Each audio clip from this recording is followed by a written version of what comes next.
Racing through the silent cosmic darkness, an immense shadow once blotted out the sun, not between stars, but above a vibrant, ancient Earth. 70 million years ago, a colossal visitor from the heavens brought an end to an empire that had reigned for 160 million years. The age of giants vanished in a single, devastating moment, leaving behind a scarred, silent world. Yet, this wasn't an end, but a violent, spectacular beginning.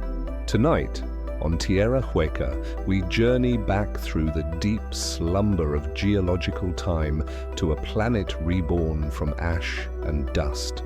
We'll explore the whispered echoes of a transformed world, where darkness gave way to a new dawn, and tiny, forgotten creatures emerged from the shadows to inherit the Earth.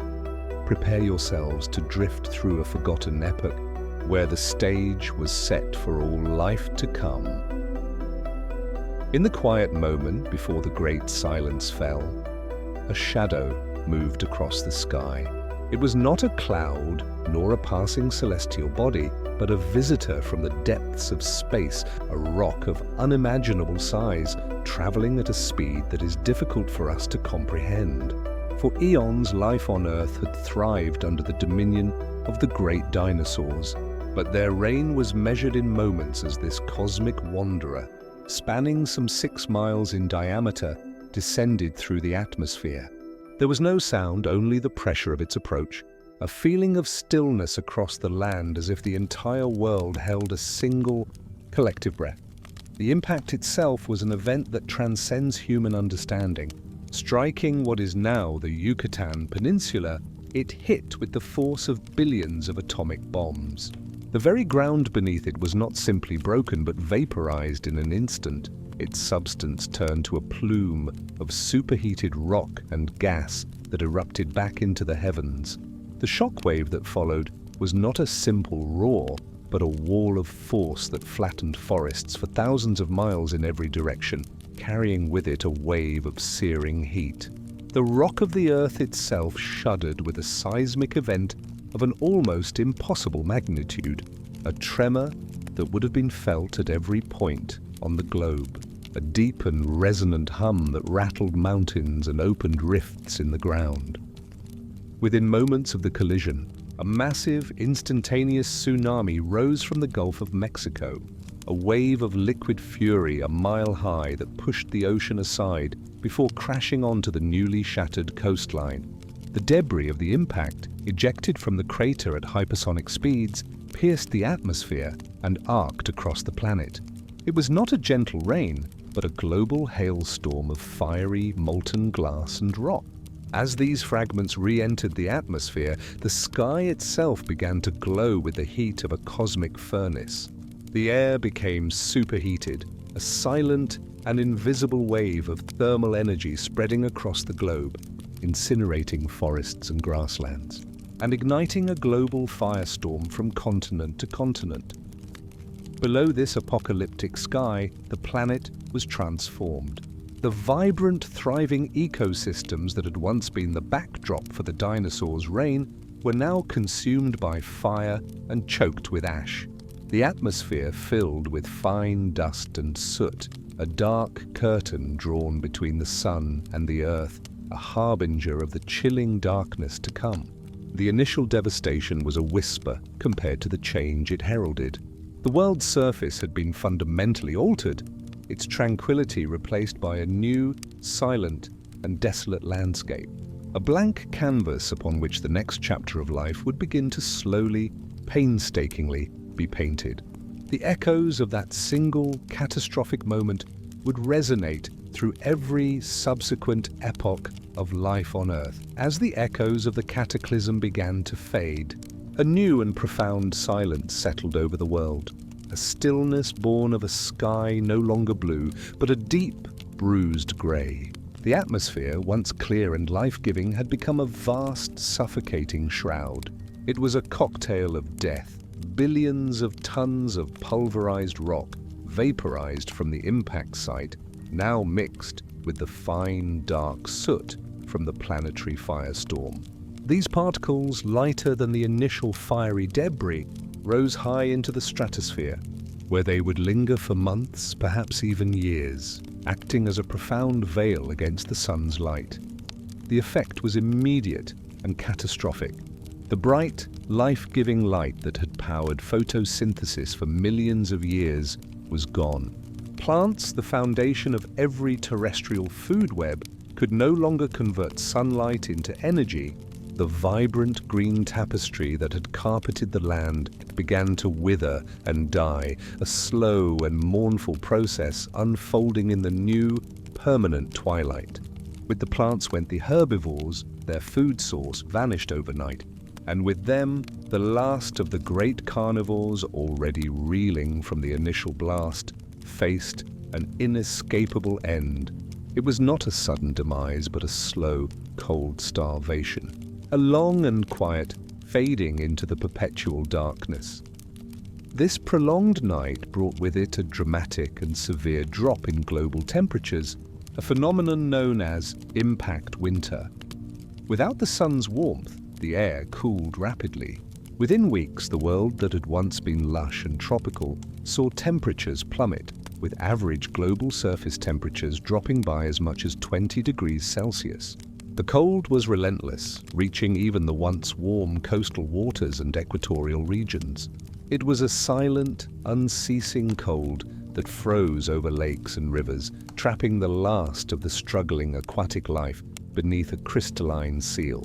The world was not just dark, it was an icebox, an alien and hostile environment for any life that had been adapted to the warmth of the Mesozoic. For those few who managed to survive the initial impact, this was the ultimate test. They had to endure a reality where the very source of life, the sun, had seemingly been extinguished. They lived in a world where the only light came from distant volcanic eruptions, or the dim, scattered glow of starlight filtering through the thick, atmospheric haze. The psychological and biological toll was immense. It was an environment of profound sensory deprivation, of constant biting cold, and of absolute scarcity. Yet even in this blackness, life found a way to persist. Not through dominance or speed, but through a quiet, almost imperceptible patience. The atmospheric cloud would slowly, painstakingly begin to thin. The heaviest soot particles eventually settled, falling back to Earth in a fine black rain. Then the dust followed. This was a process that unfolded not in days or weeks, but over many months, each day, seeing a fraction more of the sun's light return. This gradual clearing was a sign of hope, a faint promise that the long, dark winter was finally drawing to a close. The world that would emerge would be utterly different, its face scarred, its life forms forever changed by the great silence and the long, cold night that came to be known as the impact winter. In the moments after the impact, as the sky began to fill with a suffocating darkness, another more devastating force was unleashed.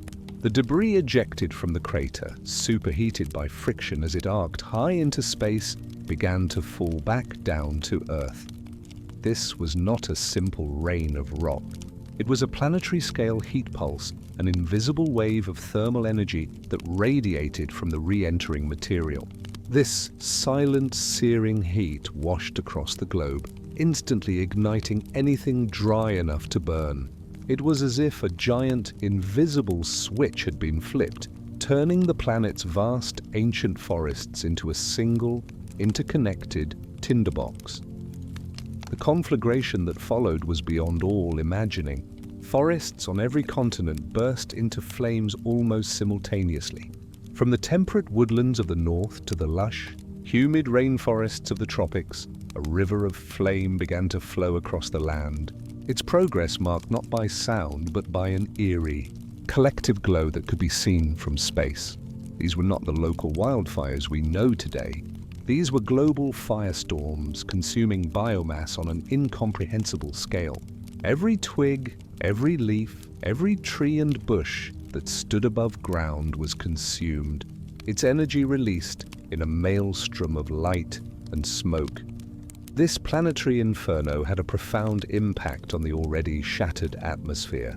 As the forests burned, they released colossal amounts of carbon dioxide and fine black soot into the air. This new layer of particulate matter mixed with the dust from the initial impact, further choking the atmosphere and intensifying the impact winter already underway. The soot, in particular, was a deadly addition. Dark and lightweight, it absorbed what little sunlight was available, radiating that heat back out into space and trapping the planet in a cycle of extreme cold and darkness.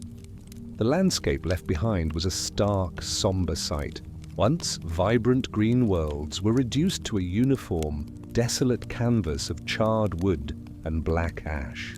The life that had flourished there was either vaporized instantly or suffocated by smoke.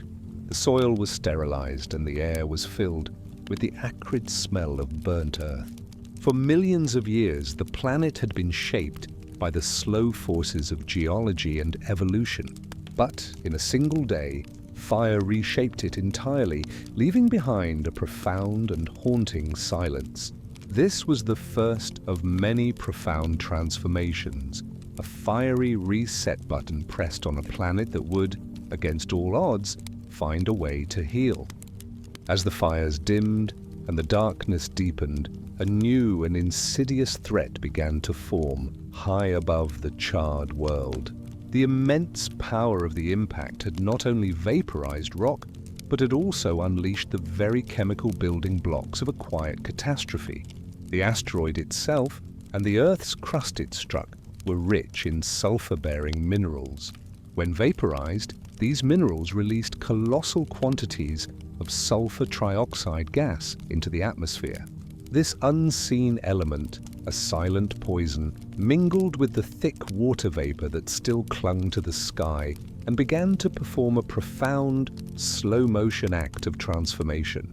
In the quiet darkness, with no one to witness the reaction, these gases combined to form tiny droplets of sulfuric acid aerosols. The rain that would follow was like nothing the world had ever known.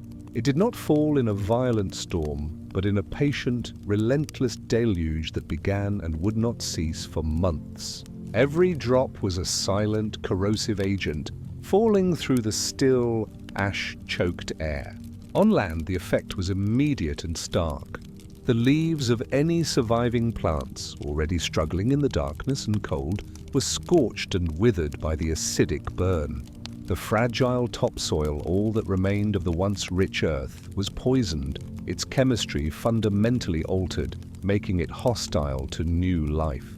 This was not a quick, dramatic collapse, but a gradual, quiet withering, a slow decay from the sky. But the most profound and devastating effect was felt in the oceans. The constant acidic rain began to relentlessly lower the pH of the surface waters. The vast open seas, once teeming with life, were slowly turned into a dilute acid bath. For the countless marine organisms that form their shells and skeletons from calcium carbonate, the microscopic phytoplankton, the tiny foraminifera, the ancient mollusks and corals, this change was a death sentence. Their structures, built painstakingly over lifetimes, began to dissolve. The very foundation of the marine food web, the microscopic plankton that fed so many, disintegrated in this chemical assault. The vibrant, complex underwater worlds, already shaken by the impact's shockwaves and the subsequent darkness, simply unraveled for the rest of the planet. This acid deluge was a final act of profound cleansing, erasing the last vestiges of the old world. It was a silent, purifying force that left a legacy that would endure long after the skies cleared and the oceans returned to a neutral state. The land would remain barren, the soil infertile, and the oceans would be left hollowed out, their once rich ecosystems annihilated. The acid rain was the final devastating echo of the impact, a testament to the asteroid's total and uncompromising power to fundamentally reshape the world in every imaginable way. While the land was consumed by fire and darkness, A parallel and equally profound catastrophe unfolded in the great, deep waters of the world. The oceans, vast and seemingly invincible, faced a quiet two-pronged assault. The first was the relentless rain of acid, a slow-motion poison from the sky that we've already spoken of, turning the surface waters into a caustic and corrosive liquid. But this was not the only threat. Above them, the same thick black clouds that plunged the land into darkness were also extinguishing the very light that sustained the ocean's life. The foundation of the marine world is built on sunlight. In the sunlit surface waters, billions upon billions of phytoplankton, microscopic plant-like organisms, perform photosynthesis, just as plants do on land. They are the primary producers, the base of a food web that stretches from tiny shrimp to the largest marine reptiles. When the sun was eclipsed by the global soot and dust clouds, this life-giving process came to a sudden and complete stop. The phytoplankton, deprived of their energy source, perished in a mass death event. Without them, the entire marine food web began to unravel from the bottom up. The second blow was the ocean acidification. The acid rain, relentless and constant, began to lower the pH of the seas. For the countless organisms that build their structures from calcium carbonate, this was a chemical death sentence. The delicate shells of microscopic foraminifera and coccolithophores, which had drifted through the waters for eons, began to dissolve. The massive reef-building corals, which created vast underwater cities for countless species, slowly began to bleach and crumble. This wasn't a visible, violent collapse, but a quiet, silent dissolution, a profound unwriting of life itself from the chemical up. With the phytoplankton gone and the water turning hostile, the entire ecosystem collapsed. The zooplankton, which fed on the phytoplankton, starved. The fish that fed on the zooplankton vanished.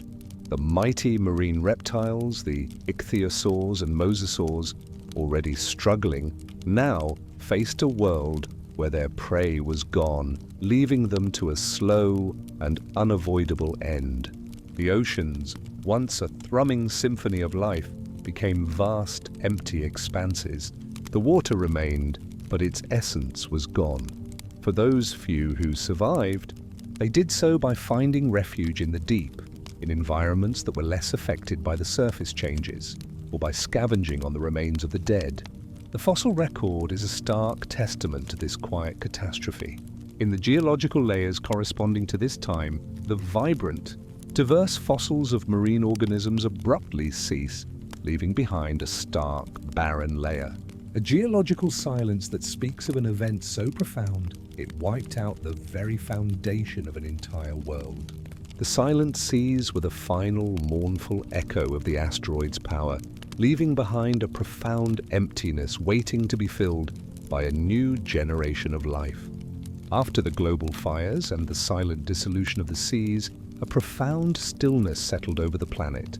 The vibrant, complex ecosystems that once thrummed with life were gone, and the world was cloaked in darkness and silence.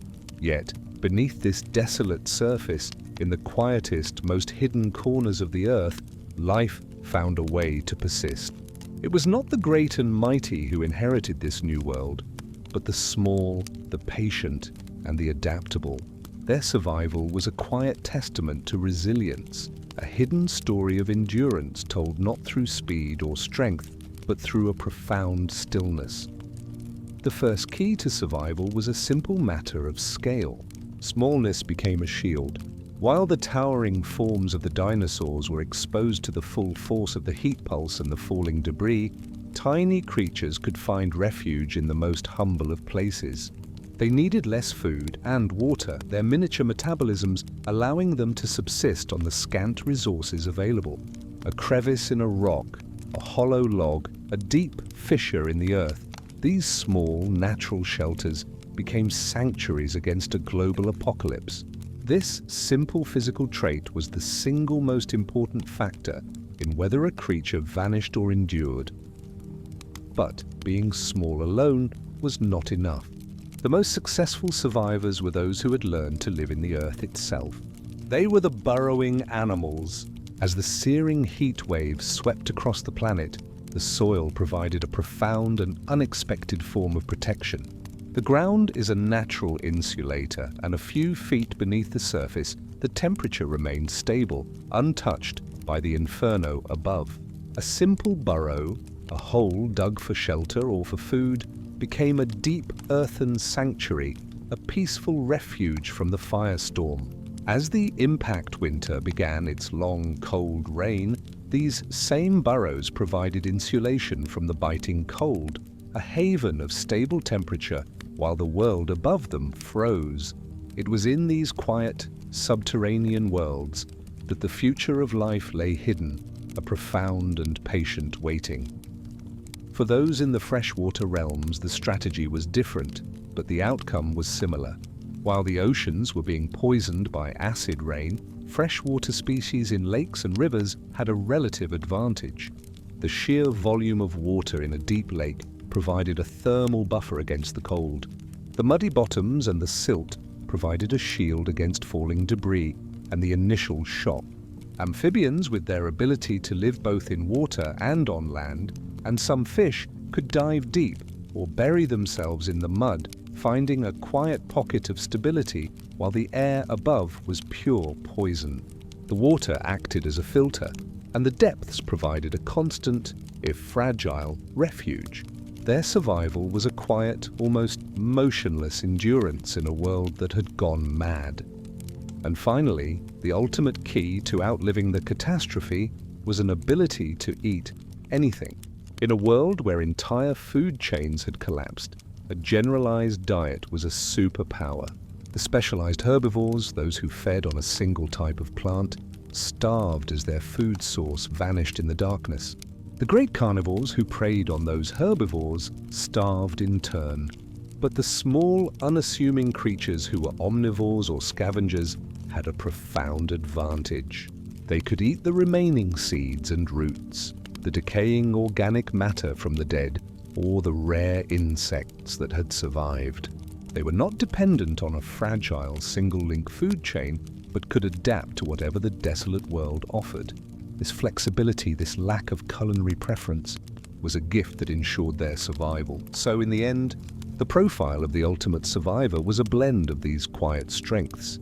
A creature small enough to hide, a creature that could burrow beneath the earth, and a creature with a diet that allowed it to subsist on anything.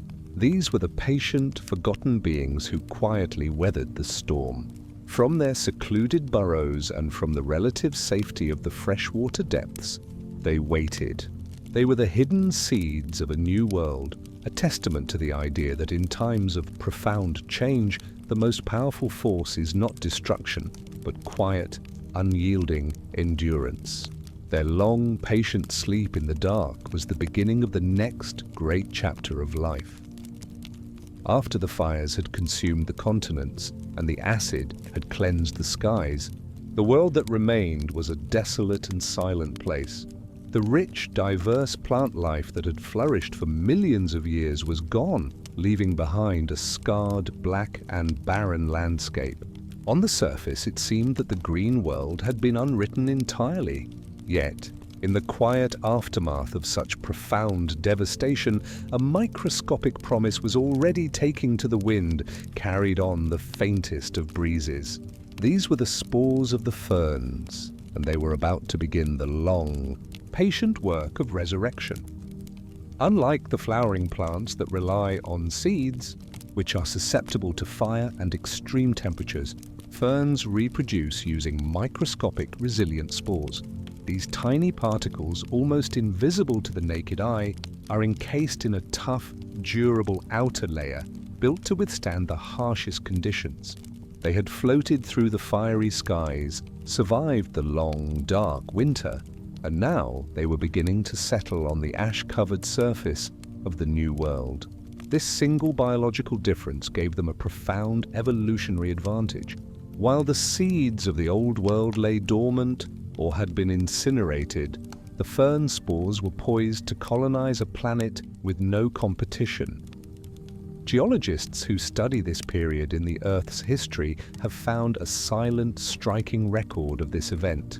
It is a layer in the fossil record, a line in the rock itself, where the rich variety of fossilized pollen from flowering plants abruptly disappears. And in its place, for a span of thousands of years, there is an overwhelming abundance of fern spores, a geological phenomenon known as the fern spike.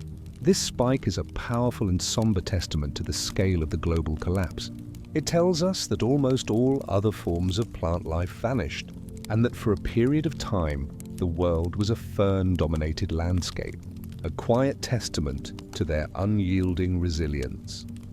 The first green shoots to emerge from the black ash would have been those of the ferns. They were uniquely suited to this hostile environment. The ash, while toxic to many plants, was rich in mineral nutrients, and the ferns were able to use these new compounds to fuel their growth. Pushing through the desolate surface, their delicate fronds would have been the first signs of life's return. It was a slow and quiet process, a gradual greening that began not with an explosion of life, but with a patient and methodical recolonization. The ferns did not race to reclaim the land. They patiently crept across it, a soft, green carpet of hope spreading across a scorched world. The ecological role of this quiet invasion was profound. The ferns began the work of healing the soil, stabilizing the loose ash, and preventing further erosion from the infrequent rains. They provided a new, albeit meager, food source for the few surviving herbivores and insects, creating the very first tentative link in a new food chain. The fern spike was not meant to last forever. It was a transitional phase, a temporary garden in the wake of a global disaster. But in this quiet and humble role, the ferns laid the foundation for everything that was to come, a testament to the idea that even after the most profound destruction, life's most powerful and enduring force is its unyielding will to return. After the long, cold night of the impact winter, a new era dawned on a quiet and desolate Earth. It was an age of slow, patient change, marked by the gradual return of a long-forgotten warmth. High in the atmosphere, the vast, choking clouds of dust and soot that had brought about the great darkness were finally beginning to settle.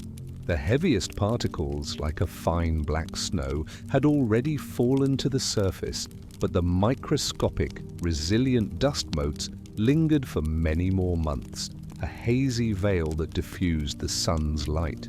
But with each passing week, the veil grew thinner, and a faint orange glow began to pierce through. This was the first gentle promise of the sun, and with its return came the slow, inexorable process of global healing. This new warmth was not immediate or dramatic. It was a soft, methodical warming, a slow thaw of a world that had been frozen and scarred. The temperatures began to rise inch by inch as more sunlight reached the surface. But this new warmth was different from the one that had characterized the age of the dinosaurs. The global wildfires had released immense quantities of carbon dioxide into the atmosphere, creating a lingering, powerful greenhouse effect. The planet was now a hothouse, a humid and heavy world, where the heat that did reach the surface was trapped and held close. The Paleocene epoch, which began with this slow warming, was a transitional age between two extremes: the deep, Arctic cold of the impact winter and the lush, tropical heat that would eventually come to define the world that followed. The landscape that emerged into this newfound light was an eerie and silent place. The vast forested ecosystems were gone, replaced by a canvas of scorched earth, ash, and the quiet, persistent growth of ferns that now covered the land like a carpet of hope. There were no great footfalls to be heard, no roars to echo through the valleys. The world was now a place of whispers and small movements, of tiny mammals and birds cautiously emerging from their burrows and hidden refuges. The few who survived were the architects of this new, humid world. Fungi thrived on the decaying organic matter, and the fungi eaters, in turn, found a new food source: a temporary ecosystem built on the remains of the old. This was a time of profound and rapid evolutionary change. With the top-down pressure from the dinosaurs gone, the small, unassuming mammals that had lived in the shadows for over 100 million years were now free to explore new ecological niches. They diversified at an astonishing rate, a quiet explosion of life that went largely unnoticed in the grand scheme of geological time. The early Paleocene was not a world of giants, but a world of small, quiet opportunities, a stage cleared for a new kind of life to take its first, tentative steps. It was a warm, humid, and somewhat desolate planet, a blank slate waiting for the rise of a new empire, an age of fur and intellect that was, at this moment, just beginning to stir from its long, dark sleep. After the long, cold darkness and the gradual return of warmth, the world that remained was a solemn and quiet place, a vast cemetery of the old order. The immense biomass of the Mesozoic, the great trees and forests, the tangled undergrowth, and the remains of countless creatures now lay scattered across the continents, a blanket of decaying matter. While the sun's light was a blessing, its return alone was not enough to spark new life. For an ecosystem to be reborn, the very substance of the old world needed to be broken down, its trapped energy and nutrients released.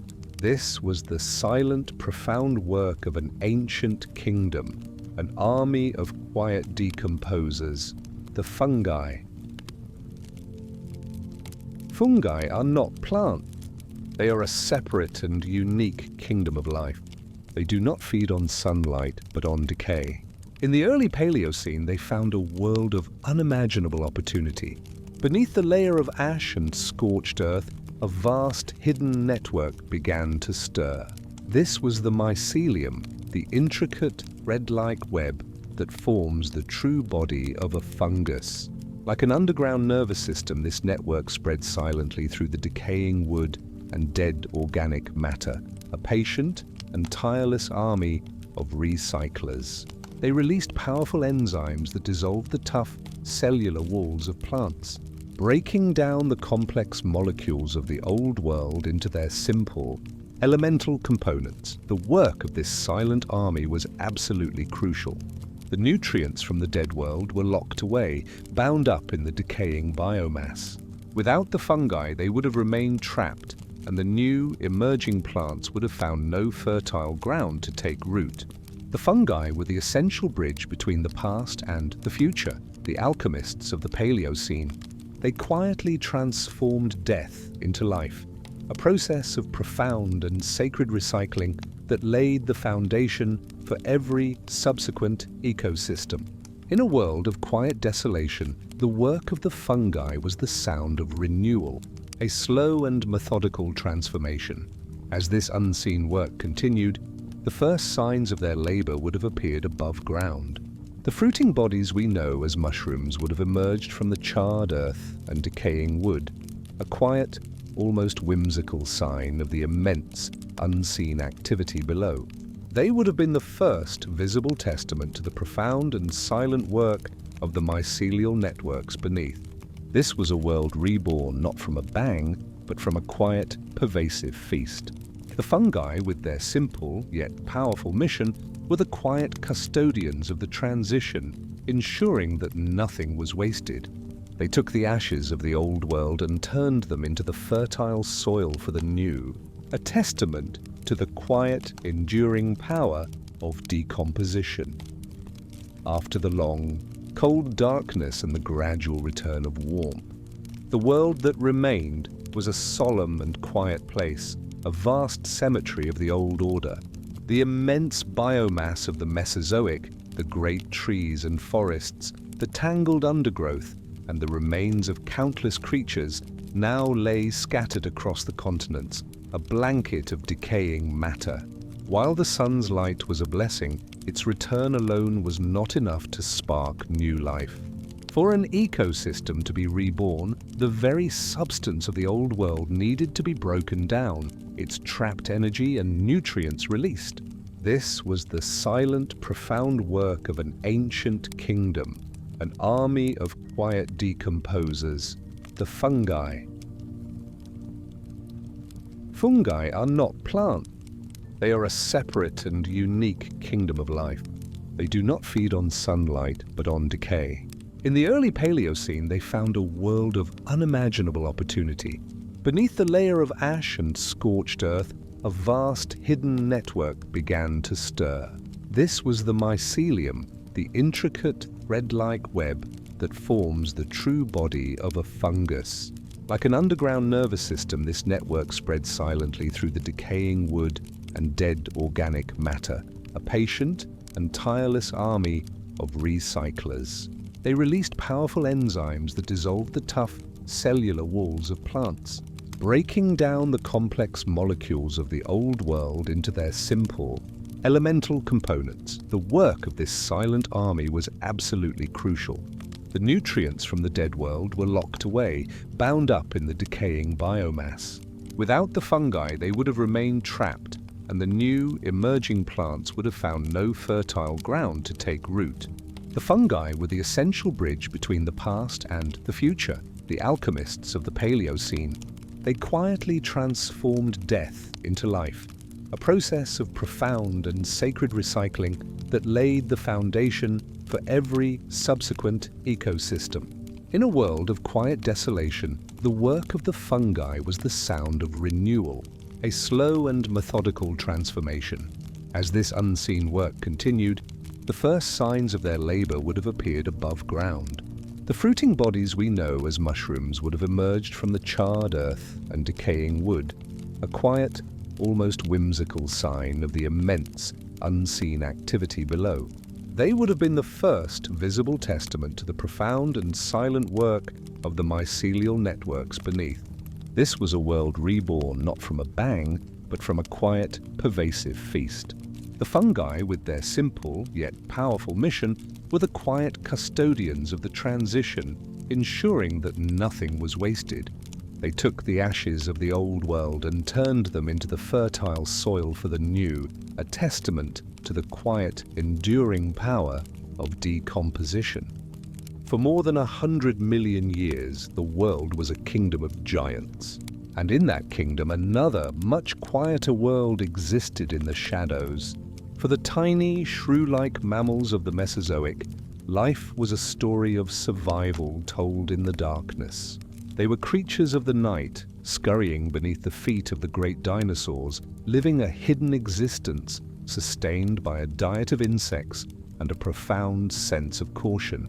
Their size was a natural defense, allowing them to remain unseen, but it also meant they were utterly marginalized, unable to compete for the vast resources controlled by the reptilian rulers of the day. They lived in a world that was simply too dangerous for them to fully inhabit. But in the wake of the great extinction, that old world vanished, leaving behind a silence that was both mournful and full of promise. The great ecological stage, once dominated by the dinosaurs, was now empty.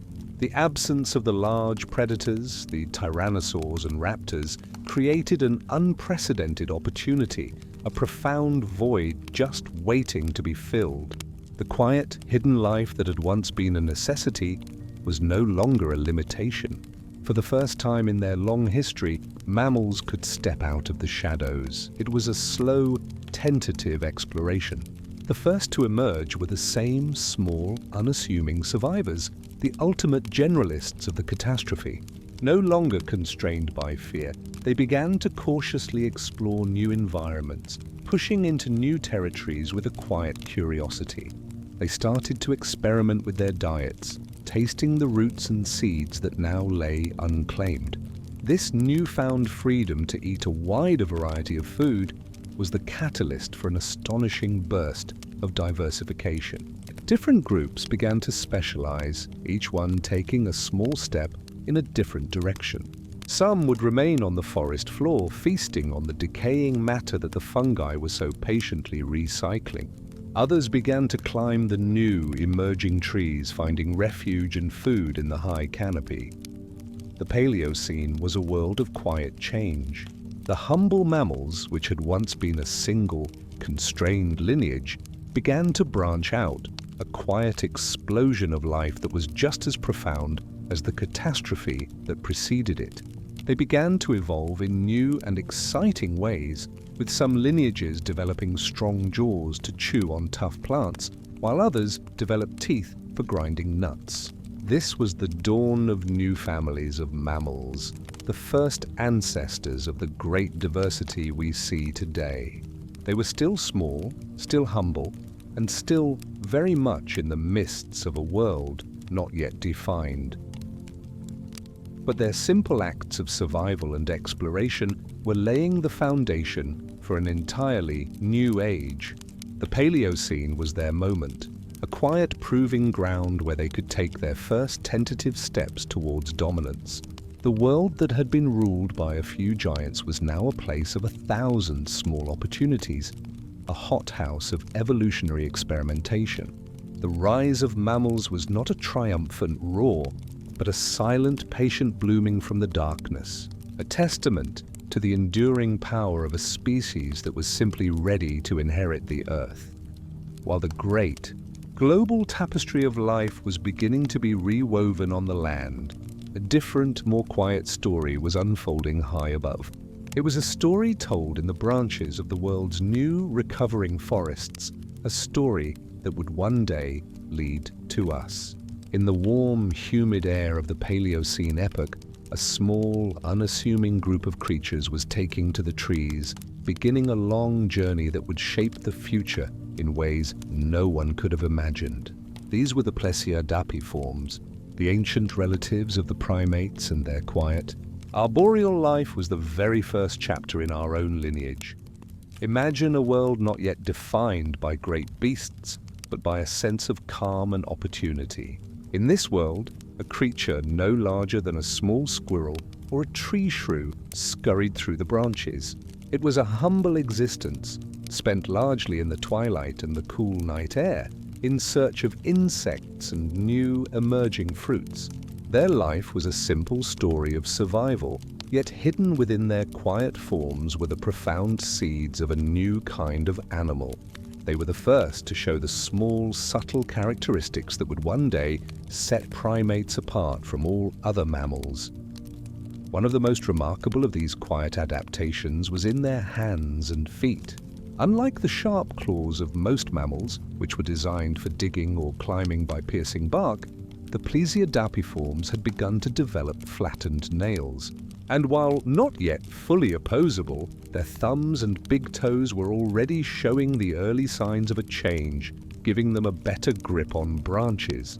It was a seemingly small difference, but it was a quiet revolution. It allowed them to move with a newfound agility and security through the complex, three-dimensional world of the forest canopy, a silent mastery of their high-up domain. Equally as significant was a change in their faces. While many of their contemporaries still had the long, pointed snouts and side-facing eyes of their ancestors, the Plesiadapiforms were beginning to show a subtle shift.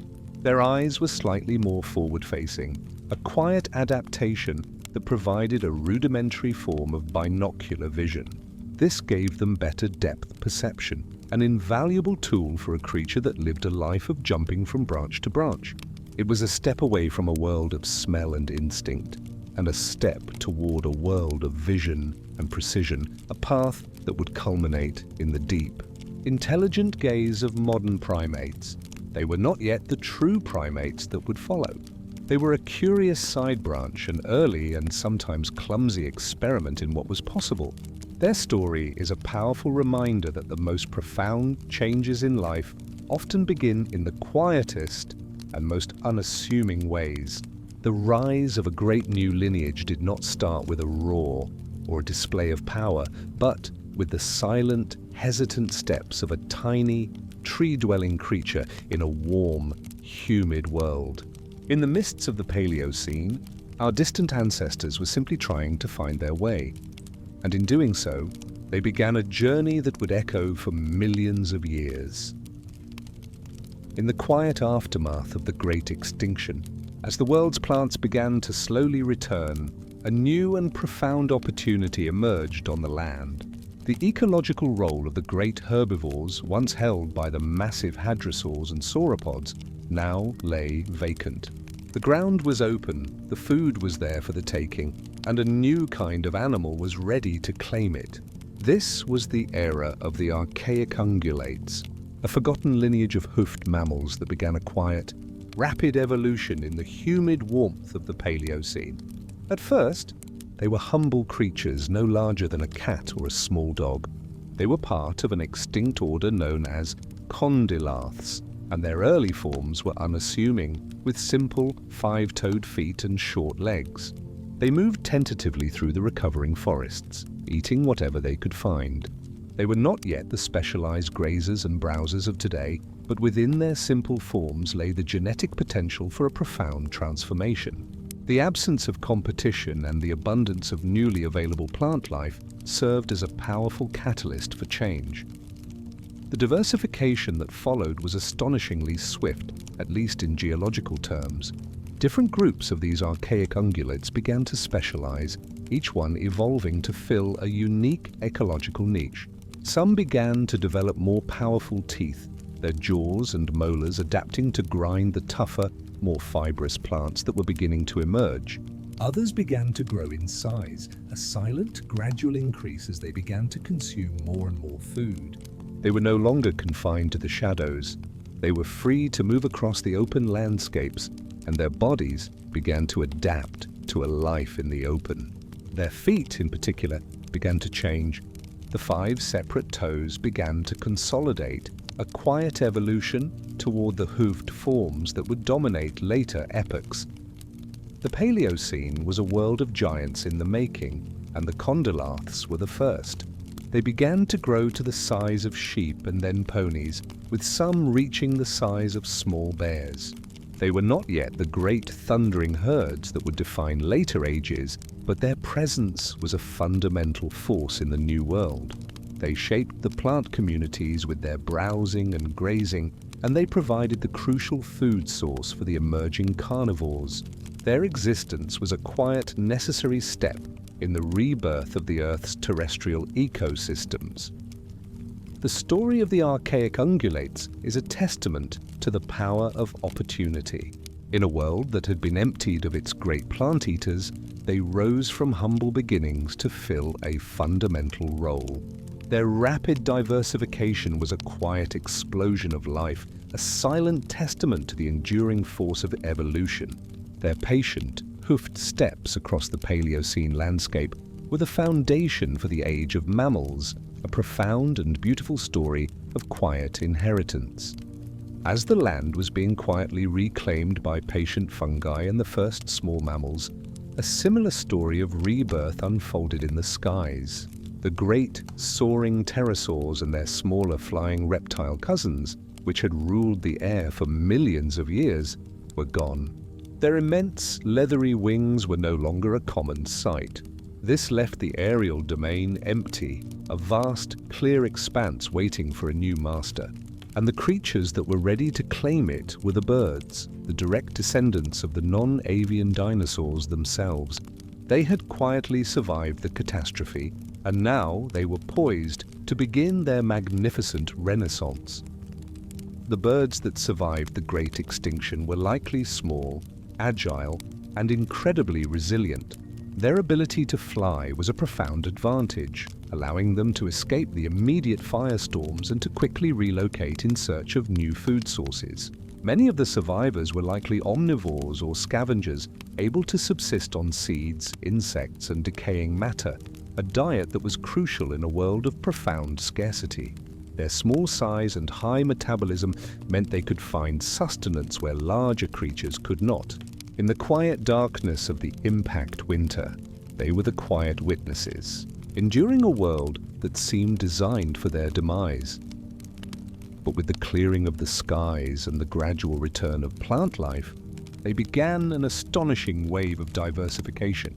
No longer living in the shadow of giants, they began to explore new ecological niches with a newfound freedom. Some birds remained small and agile, reclaiming the forests as quiet, perching dwellers. But others took a different path, a truly remarkable and unexpected turn. With the great land predators gone, some avian lineages began to abandon flight entirely. They grew in size and stature, their wings shrinking into vestigial remnants, while their legs grew strong and powerful. This gave rise to the giant flightless birds, which would come to dominate many of the early Cenozoic ecosystems. Though they were birds, they filled the ecological role of the great predators of the past. One of the most famous examples, the gastornithids, were immense, goose-like creatures with massive, powerful beaks, and they would have thundered across the Paleocene landscapes, a living echo of the dinosaurian world they had so recently escaped. These birds were not hunters in the way a Tyrannosaurus was, but their sheer size and power would have made them an undeniable force in the New World. The bird renaissance was a testament to the power of a quiet endurance and a rapid, opportunistic evolution. For millions of years, birds had been a small, specialized branch of the dinosaurian family tree. But in the span of a few million years, they blossomed into a kaleidoscope of new forms. They reclaimed the skies with new grace and purpose, and they took to the land with a newfound ferocity. They became crucial players in the recovery of the planet, acting as seed dispersers and pollinators, helping to spread the new flora that was beginning to emerge. The world that had lost its great soaring reptiles was now filled with a new and brilliant symphony of feathered life, a profound and beautiful story of quiet inheritance. While the great reptilian empire of the dinosaurs was brought to a catastrophic end, a different story of survival unfolded in the quietest corners of the world. For some of the oldest and most enduring lineages of the reptilian kingdom, the great extinction was not a final chapter, but a profound test of their quiet resilience.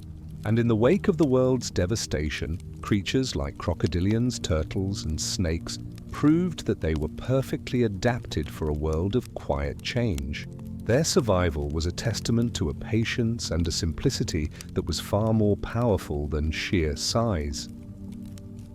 The crocodilians were among the most successful survivors. Their semi-aquatic lifestyle provided a crucial sanctuary.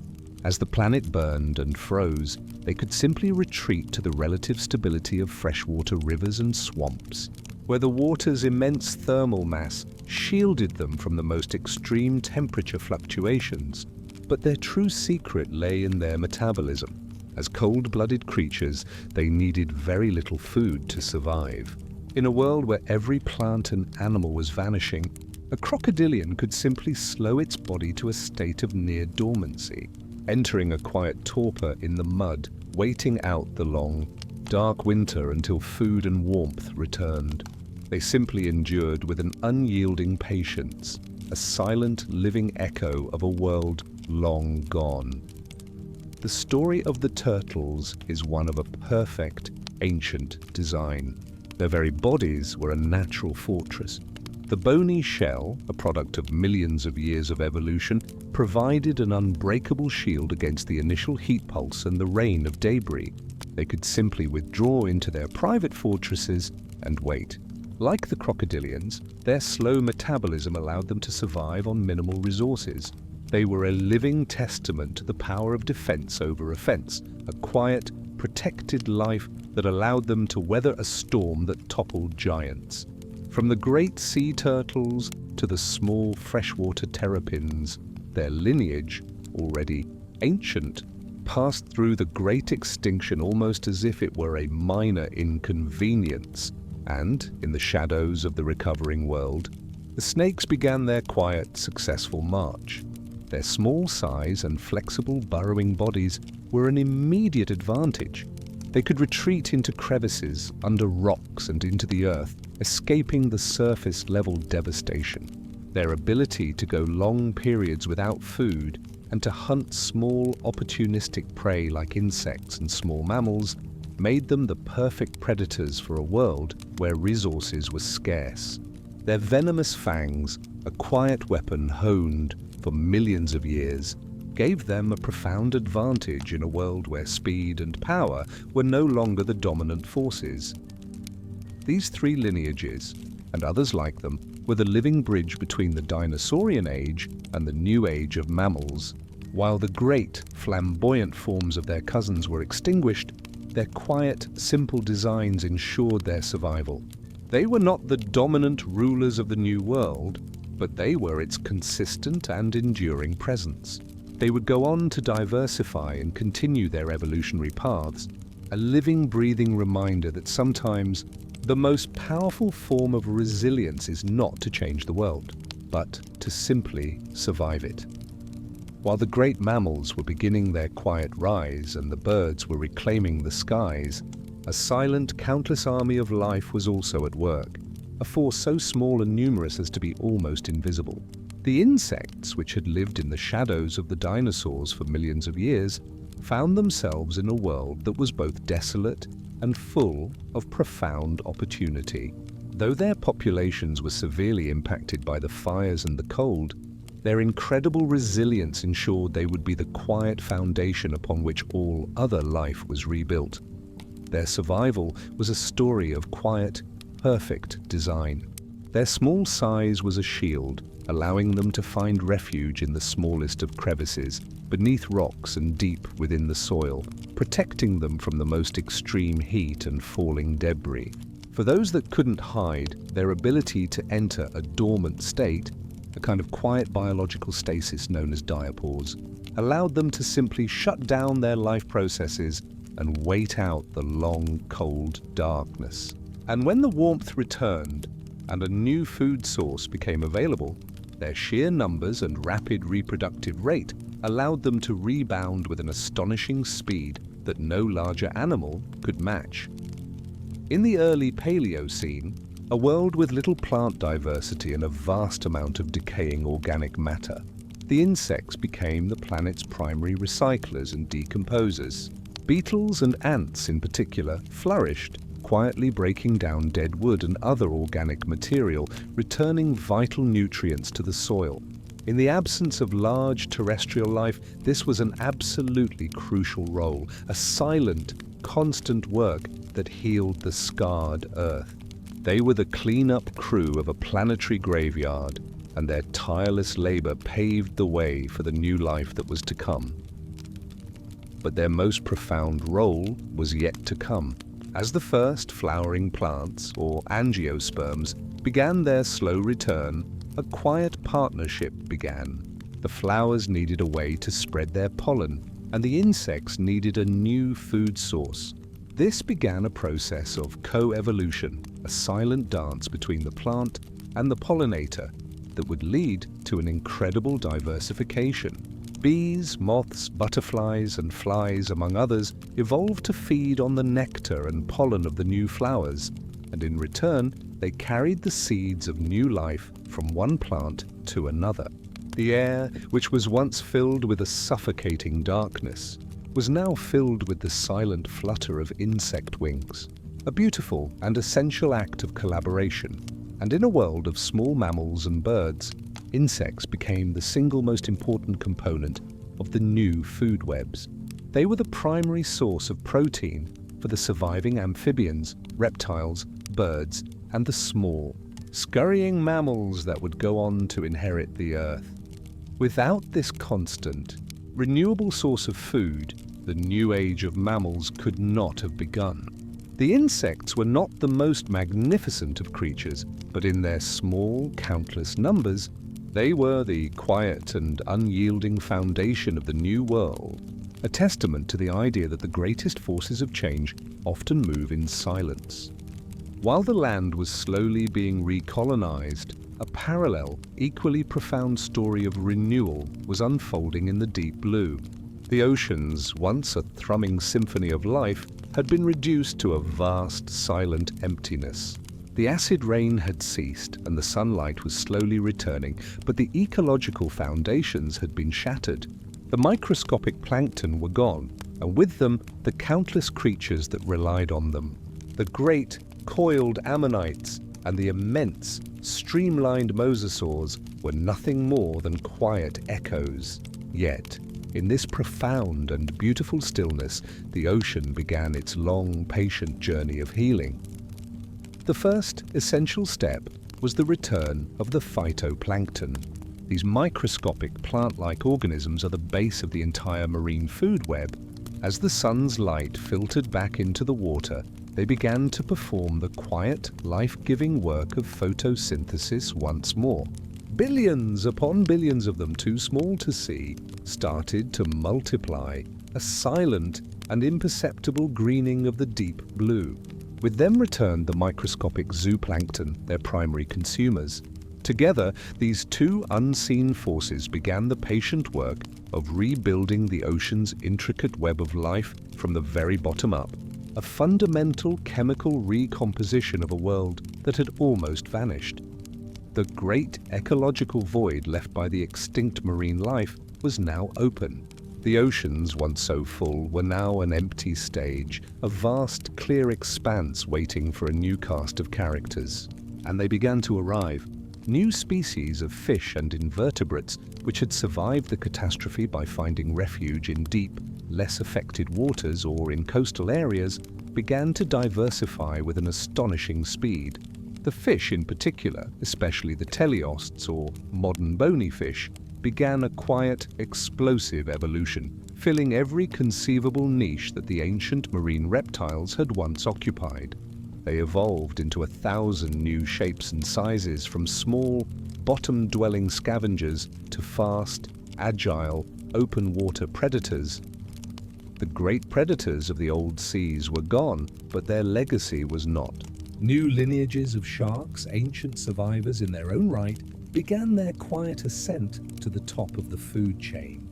Their forms, already honed by millions of years of evolution, made them perfectly suited to the new, quieter seas. They became the patient, enduring hunters, a steady and constant presence in a world of profound change. Invertebrates like the squid and cuttlefish also diversified, filling the ecological roles once held by the ammonites, a quiet, intelligent new form of life that now ruled the deep. The healing of the oceans was a slow, beautiful, and silent process. It was not a grand, dramatic event, but a patient and methodical unfolding. The oceans of the Paleocene were a world of quiet renewal, a testament to the idea that even after the most profound emptiness, life finds a way to fill every available space. The great, empty blue that had been left behind was now a fertile ground for a new kind of life, a new kind of beauty, a new kind of harmony that would patiently grow and one day even lead to the return of land-based mammals to the seas. For millions of years, the world's mammals had been defined by a single, powerful constant: smallness. They were the hushed inhabitants of the undergrowth, their lives a quiet dance in the shadows of the great dinosaurs. But as the Paleocene epoch began its long, warm reign, a profound shift began to unfold. With the great land-based reptiles now gone, the selective pressure that had kept mammals small for so long was suddenly lifted. The empty ecological niches once filled by immense herbivores and predators created a new opportunity. And into this void, a slow, quiet growth began, a gradual increase in size that would one day lead to the return of giants. The first of these new, large mammals were not the sleek, elegant beasts of the modern age.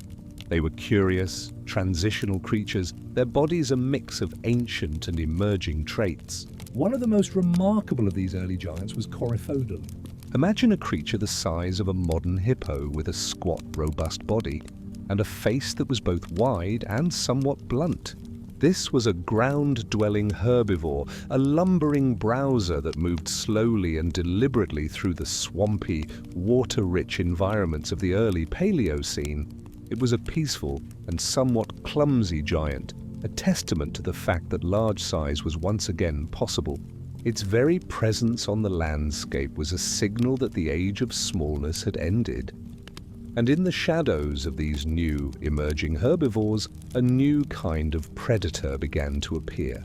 One of the most well-known was the Mesonyx, a wolf-sized carnivore with a fascinating, almost paradoxical design.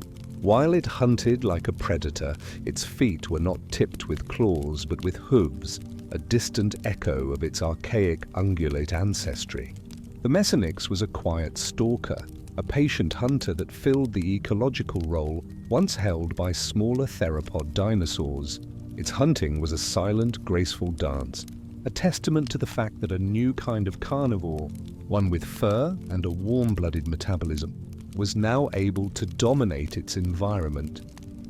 These two creatures, the herbivore and the carnivore, were the quiet pioneers of a new, immense scale.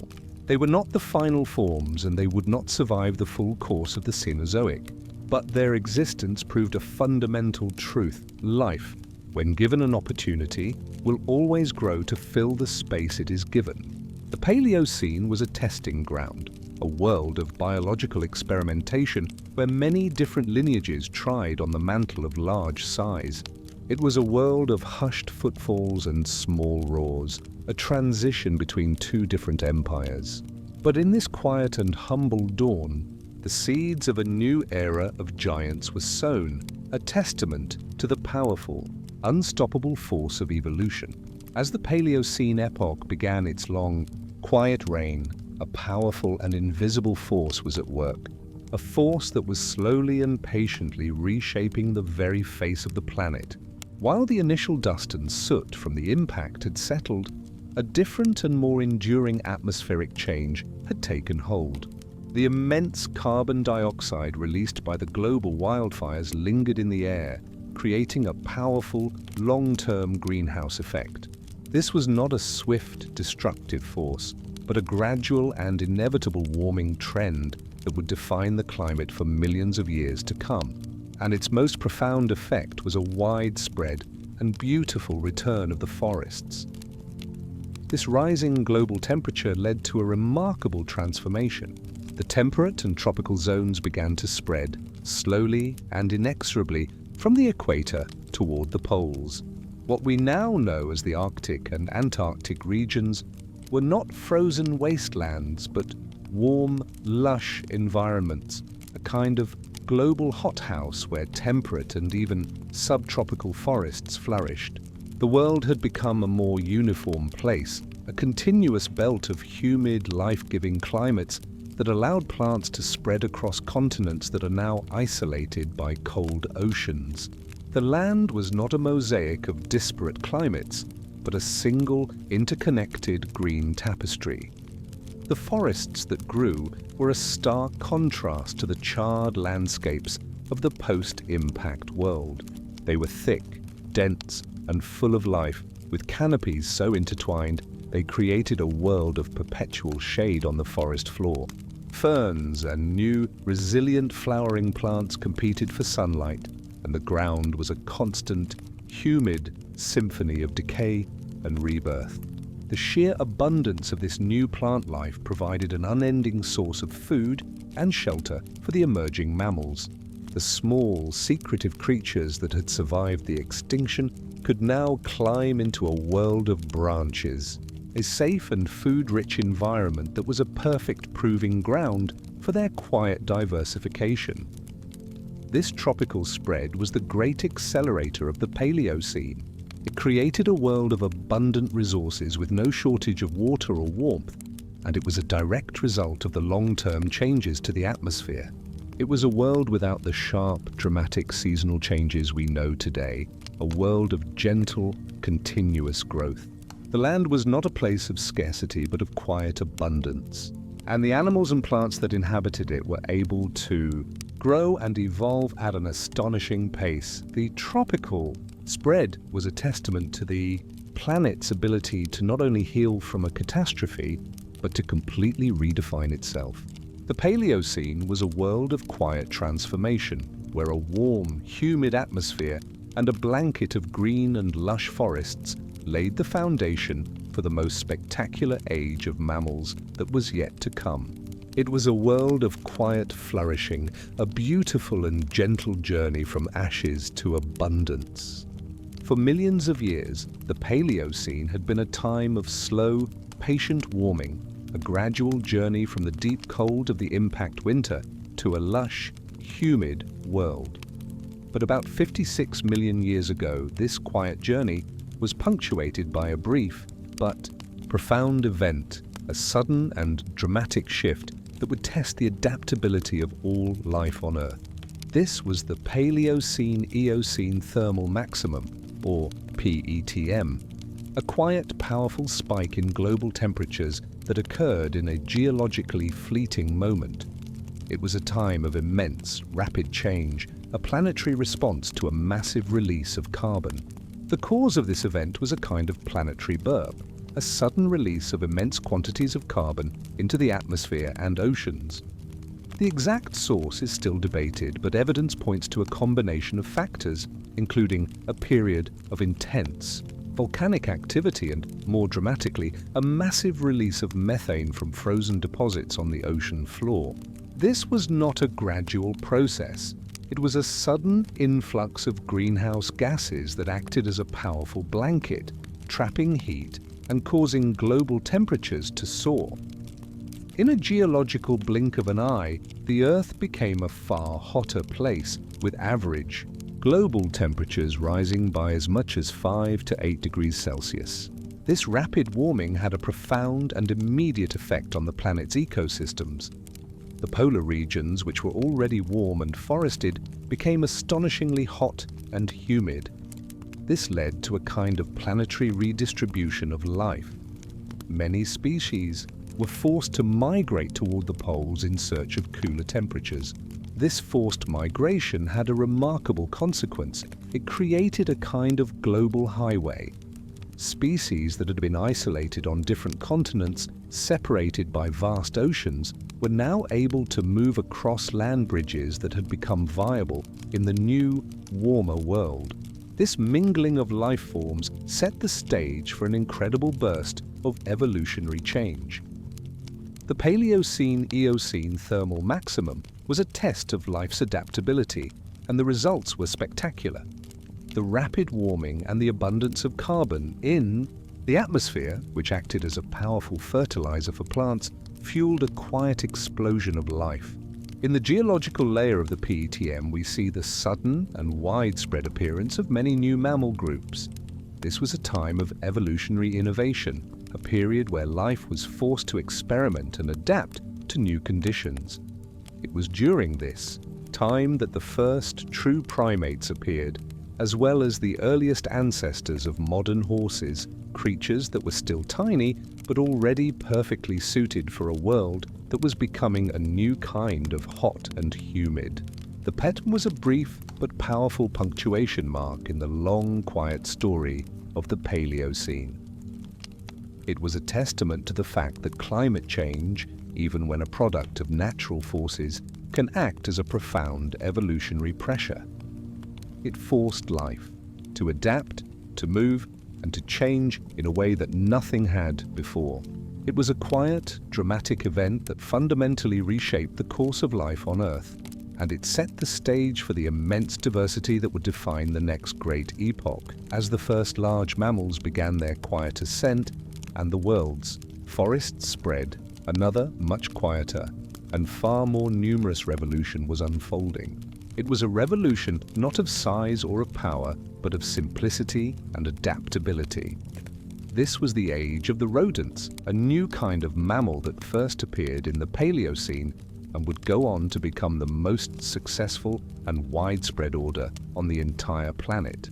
Their story is a testament to the power of a single, brilliant adaptation and a quiet, unyielding persistence. The key to their success lay entirely in their teeth. While most mammals had a variety of teeth for different functions, the early rodents possessed a remarkable and unique set of gnawing incisors. These two pairs of teeth, one on the top and one on the bottom, were long, curved, and ever-growing, a perfect tool for a life of constant foraging. The front of each incisor was coated in a layer of hard, yellow enamel, while the back was made of a softer, more brittle material. This ingenious design meant that as the rodent gnawed on tough plant material, the back of the tooth would wear away faster than the front, creating a natural, self-sharpening chisel. It was a perfect biological tool, a quiet instrument for a life of constant work. This dental marvel gave them a profound evolutionary advantage. It meant they were not dependent on soft leaves or delicate flowers. They could subsist on a wide and varied diet, gnawing through tough seeds, nuts, and the bark of trees. This ability to eat almost anything made them the ultimate generalists, perfectly suited to a world of rapid change and shifting environments. While other animals were constrained by their specialized diets, the rodents could find a meal anywhere, from the lush, humid forests to the open, recovering plains. This adaptability was a superpower, a quiet shield against the uncertainties of a world still finding its way. And so, the quiet diversification began. The early rodents, like the genus Parames, were small, unassuming creatures, much like a modern rat or squirrel. But from these humble beginnings, they began to branch out, filling every conceivable niche that was available. They scurried through the undergrowth, climbed into the trees, and burrowed deep into the soil. Their sheer numbers and their ability to thrive in any environment made them an absolutely crucial link in the new food webs. They became a constant, renewable food source for the emerging carnivores, the birds of prey, and the new reptiles. The rise of rodents was not a grand or dramatic event. There were no thundering herds or terrifying predators. It was a quiet, constant, and unyielding march. Their success was built on the foundation of a simple, brilliant design, a pair of gnawing incisors, and an unshakable adaptability. They became the quiet majority, the patient foundation of the new world, a testament to the power of quiet persistence. Their small, constant work laid the groundwork for the immense diversity that was yet to come. The Paleocene had been a time of slow, gradual warming, a patient journey out of the deep cold of the impact winter. But as the planet crossed the threshold into the Eocene epoch, the warming became a fundamental state of being. The Earth was now a greenhouse world, a hothouse planet where the concept of cold was almost entirely alien. This was a time of profound and beautiful transformation, a long, serene era of uniform warmth and immense flourishing. The most striking feature of this world, one that is difficult for us to imagine today, was the complete and utter lack of polar ice caps. The continents that now sit beneath a blanket of frozen white were then home to lush, temperate forests, where deciduous trees and even palm trees flourished. The evidence of this is found in the fossil record, where we have uncovered the remains of alligators and crocodiles, creatures that require a warm climate year-round, in what is now Greenland and northern Canada. The world was a more uniform place, a continuous and comfortable climate that extended from the equator to the very poles, a world without the sharp, seasonal gradients we know today. This uniformity had a profound effect on the planet's landscapes. With no immense ice sheets to lock away the world's water, global sea levels were much higher, creating vast, shallow epicontinental seas that flooded what are now low-lying land masses. The coastlines were different, and the continents were more interconnected. The atmosphere was a constant, humid blanket, filled with water vapor that had evaporated from a warmer ocean, and it carried this moisture and warmth to every corner of the globe. It was a world without the bone-chilling winds or the deep freezes that would later define the planet. This stable, warm, and humid climate was a perfect canvas for the spectacular diversification of mammals that was already underway. With no need to adapt to cold winters or to hibernate through a long, dry season, life was able to flourish with a quiet, unyielding constancy. The tropical forests of the Paleocene expanded and became even more dense, a vast, continuous expanse of green that blanketed the continents. Within these forests, the early primates and rodents thrived, and the first ancestors of modern animals began to take shape. The abundant plant life provided an unending food source, and the stable climate allowed life to grow and evolve at an astonishing pace. The Eocene was a peaceful, prosperous time in Earth's history. It was a world that felt profoundly different from our own, a quiet hothouse with a low, serene hum of life. There were no great polar storms, no crashing glaciers, only the steady, patient unfolding of evolution in a world of endless summer. It was a testament to the fact that climate, when stable and warm, can lead to a spectacular flourishing of life, a beautiful and now profoundly alien chapter in our planet's story. It was a world without ice, and it was a world of immense, quiet diversity. While the Eocene was a time of immense diversification on land, a much more surprising and profound journey was beginning at the water's edge. In a quiet corner of what is now Pakistan, a wolf-sized, four-legged creature was beginning a long, slow journey that would take it from the land back to the sea, a journey that would forever change the oceans. This was Pachycetus, the earliest known ancestor of whales, and its story is a beautiful testament to the idea that life, when presented with a new opportunity, will find a way to retrace its steps. The world of Pachycetus was a hothouse, a warm and humid landscape of vast, shallow seas and estuaries. The great marine reptiles that had once ruled these waters were gone, leaving a deep and quiet void. Pachycetus, which resembled a dog or a wolf in its general form, was not a sea dweller. It lived on the land, but fossil evidence suggests it spent a great deal of its time near the water, perhaps wading into the shallows to hunt for fish and other small aquatic life. Its body was not yet designed for a life at sea, but within its ears, a small and seemingly insignificant bone held a profound secret. This unique inner ear bone, shaped in a specific way, is a common feature in all modern whales, a quiet signature that links the great cetaceans of today to their humble, land-based ancestors. The next steps in this journey were a series of quiet, deliberate transitions. Over millions of years, the descendants of Pachycetus would spend more and more time in the water. One of the first transitions was seen in a creature known as Ambulocetus, or the walking whale. This creature, which was still four-legged, had powerful, paddle-like feet and a long, muscular tail. It was perfectly at home in both worlds, walking on land with a kind of clumsy grace and swimming with a powerful up-and-down motion in the water.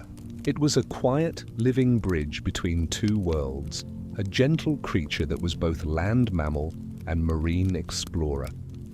The quiet journey continued. As these creatures spent more time in the water, their bodies began to adapt in profound ways. Their legs and feet began to shorten and flatten, becoming streamlined paddles.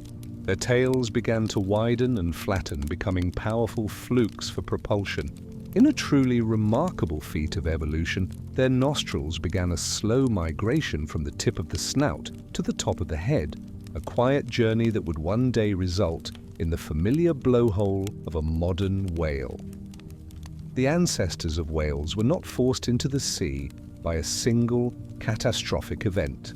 Their return was a quiet, patient, and opportunistic journey, a gradual and willing surrender to the power and bounty of the oceans.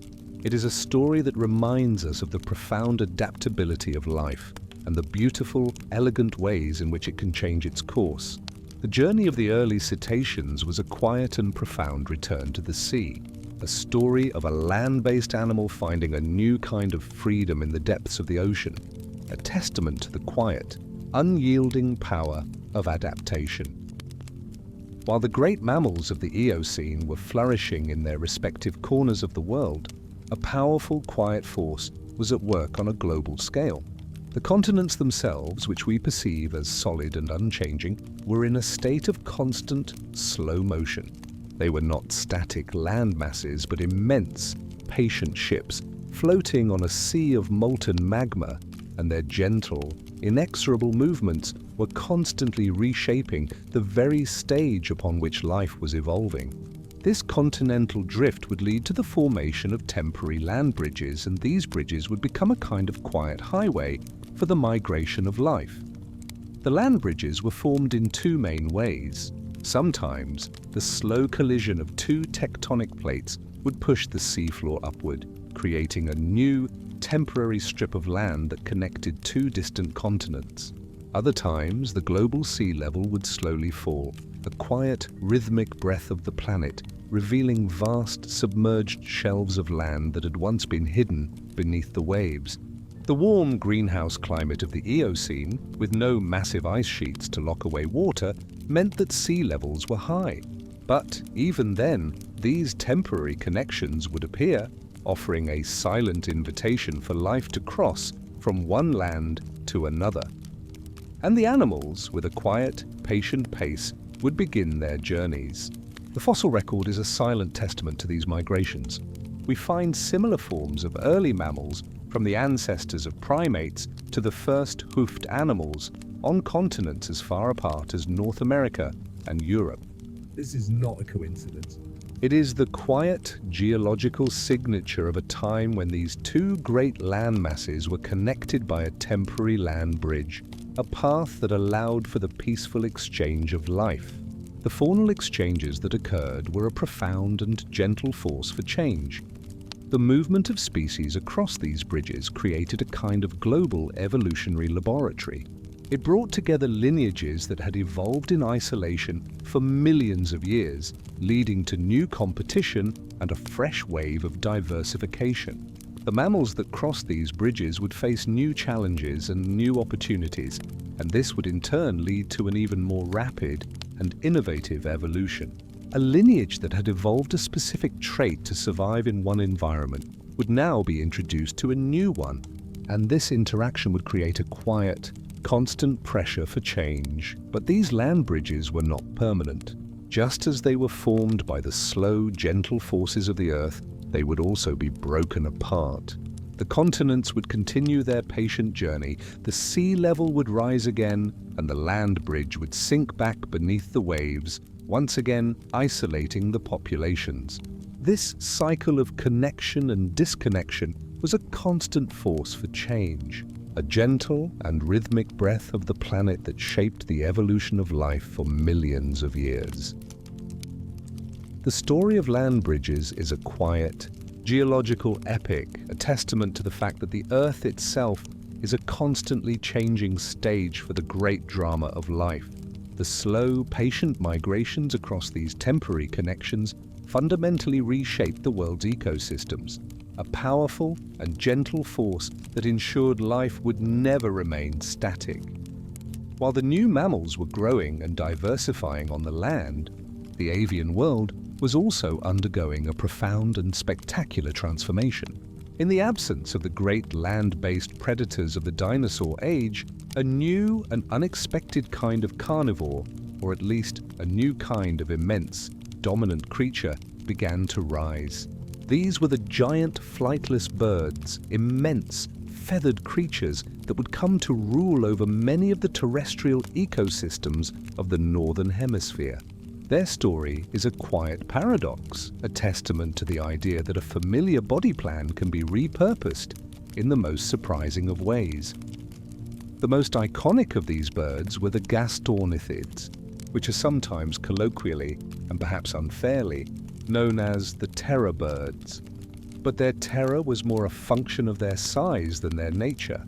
Imagine a creature standing as tall as a man, with a squat, powerful body and immense legs that were built not for running, but for a slow, deliberate, and powerful stride.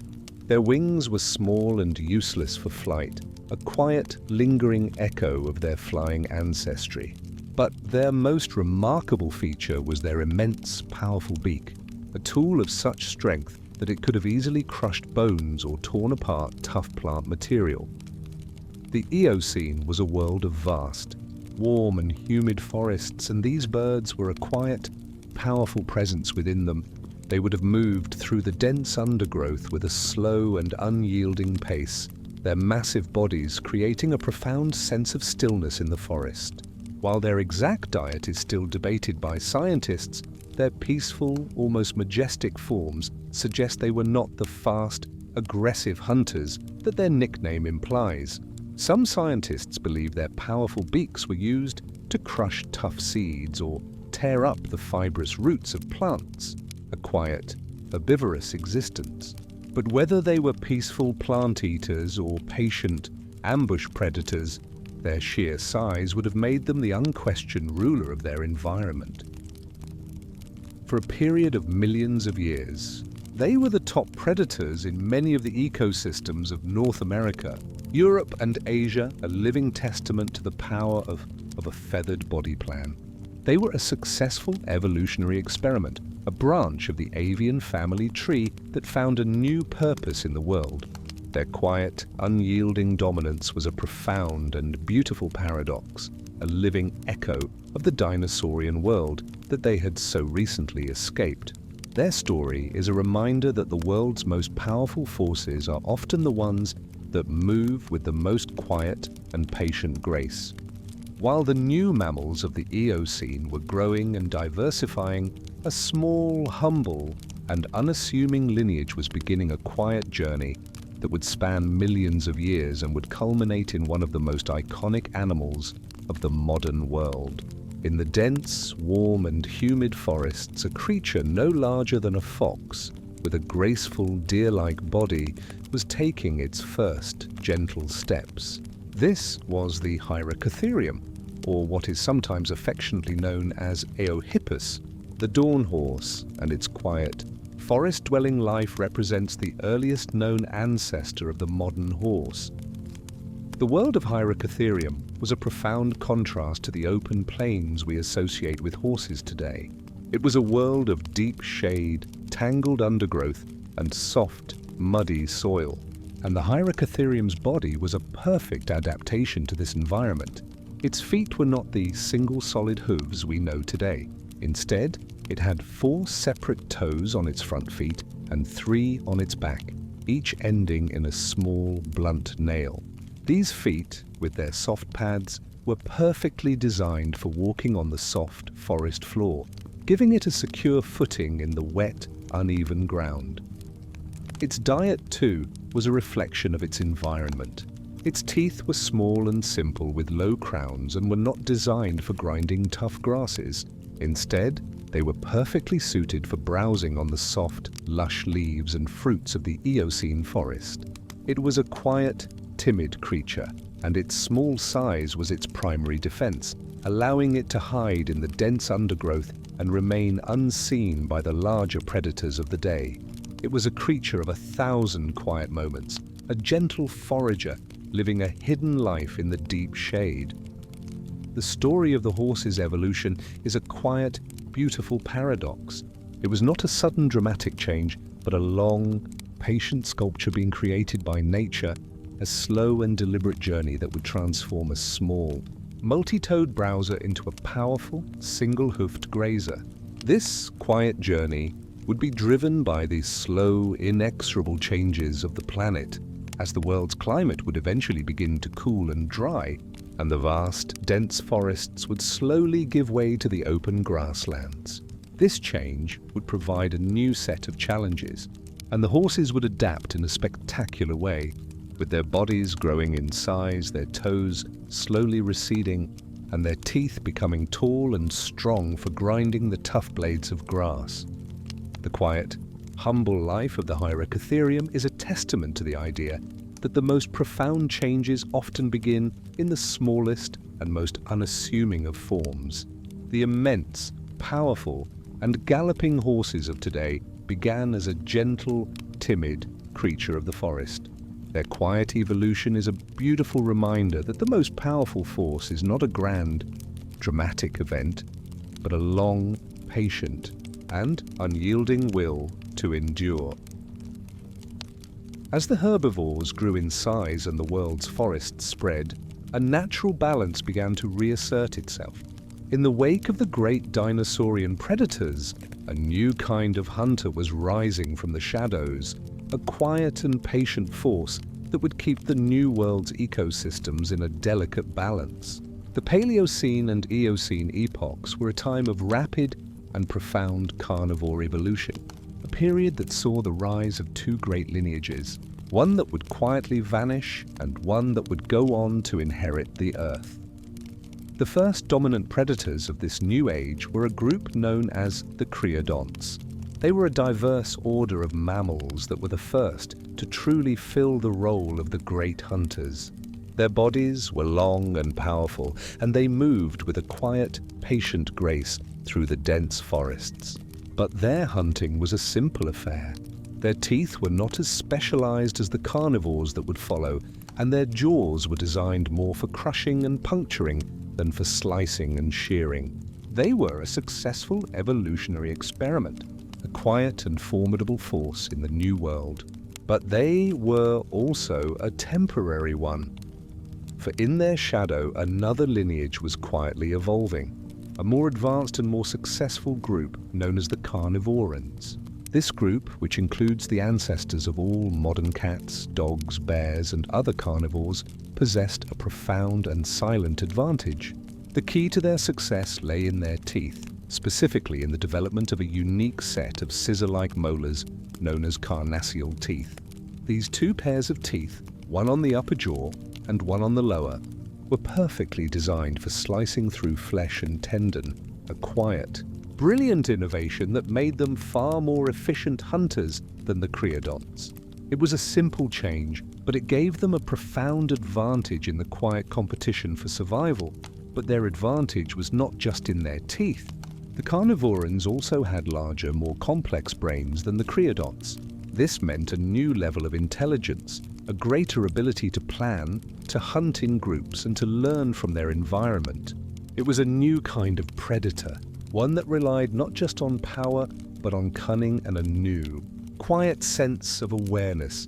Over millions of years, the two groups would coexist, a quiet competition for resources in a world that was still finding its way.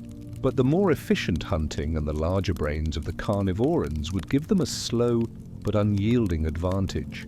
The creodonts, for all their power and diversity, would eventually go extinct, a quiet casualty of a more efficient and intelligent rival. The world would become the exclusive domain of the carnivorans, a testament to the idea that a quiet innovation and a new level of intelligence can be a more powerful force than sheer power. The evolution of carnivores was a slow, quiet, and necessary process. It was a story of a new kind of predator, one with a new level of intelligence and a specialized set of tools that would rise to balance the new world. Their quiet, patient ascent was a testament to the power of constant, incremental change, a beautiful and gentle journey from one kind of hunter to another. As the animals of the Eocene quietly grew and diversified, the very stage upon which they moved was being fundamentally and beautifully transformed. The world's flora, which had been dominated for millions of years by ferns and conifers, was now undergoing a quiet, colorful revolution.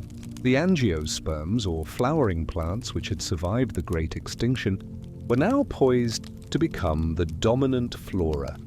And in their quiet ascent, they would reshape every terrestrial ecosystem on Earth. Their success was a testament to the power of a single, brilliant innovation. The flower itself was a masterpiece of evolutionary design, a quiet and beautiful tool for a new kind of reproduction.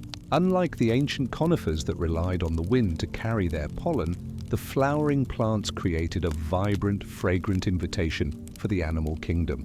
They enticed insects, birds, and even early mammals with nectar, and in return, these quiet partners would carry the pollen from one plant to another, ensuring a far more efficient and reliable way of spreading their genes.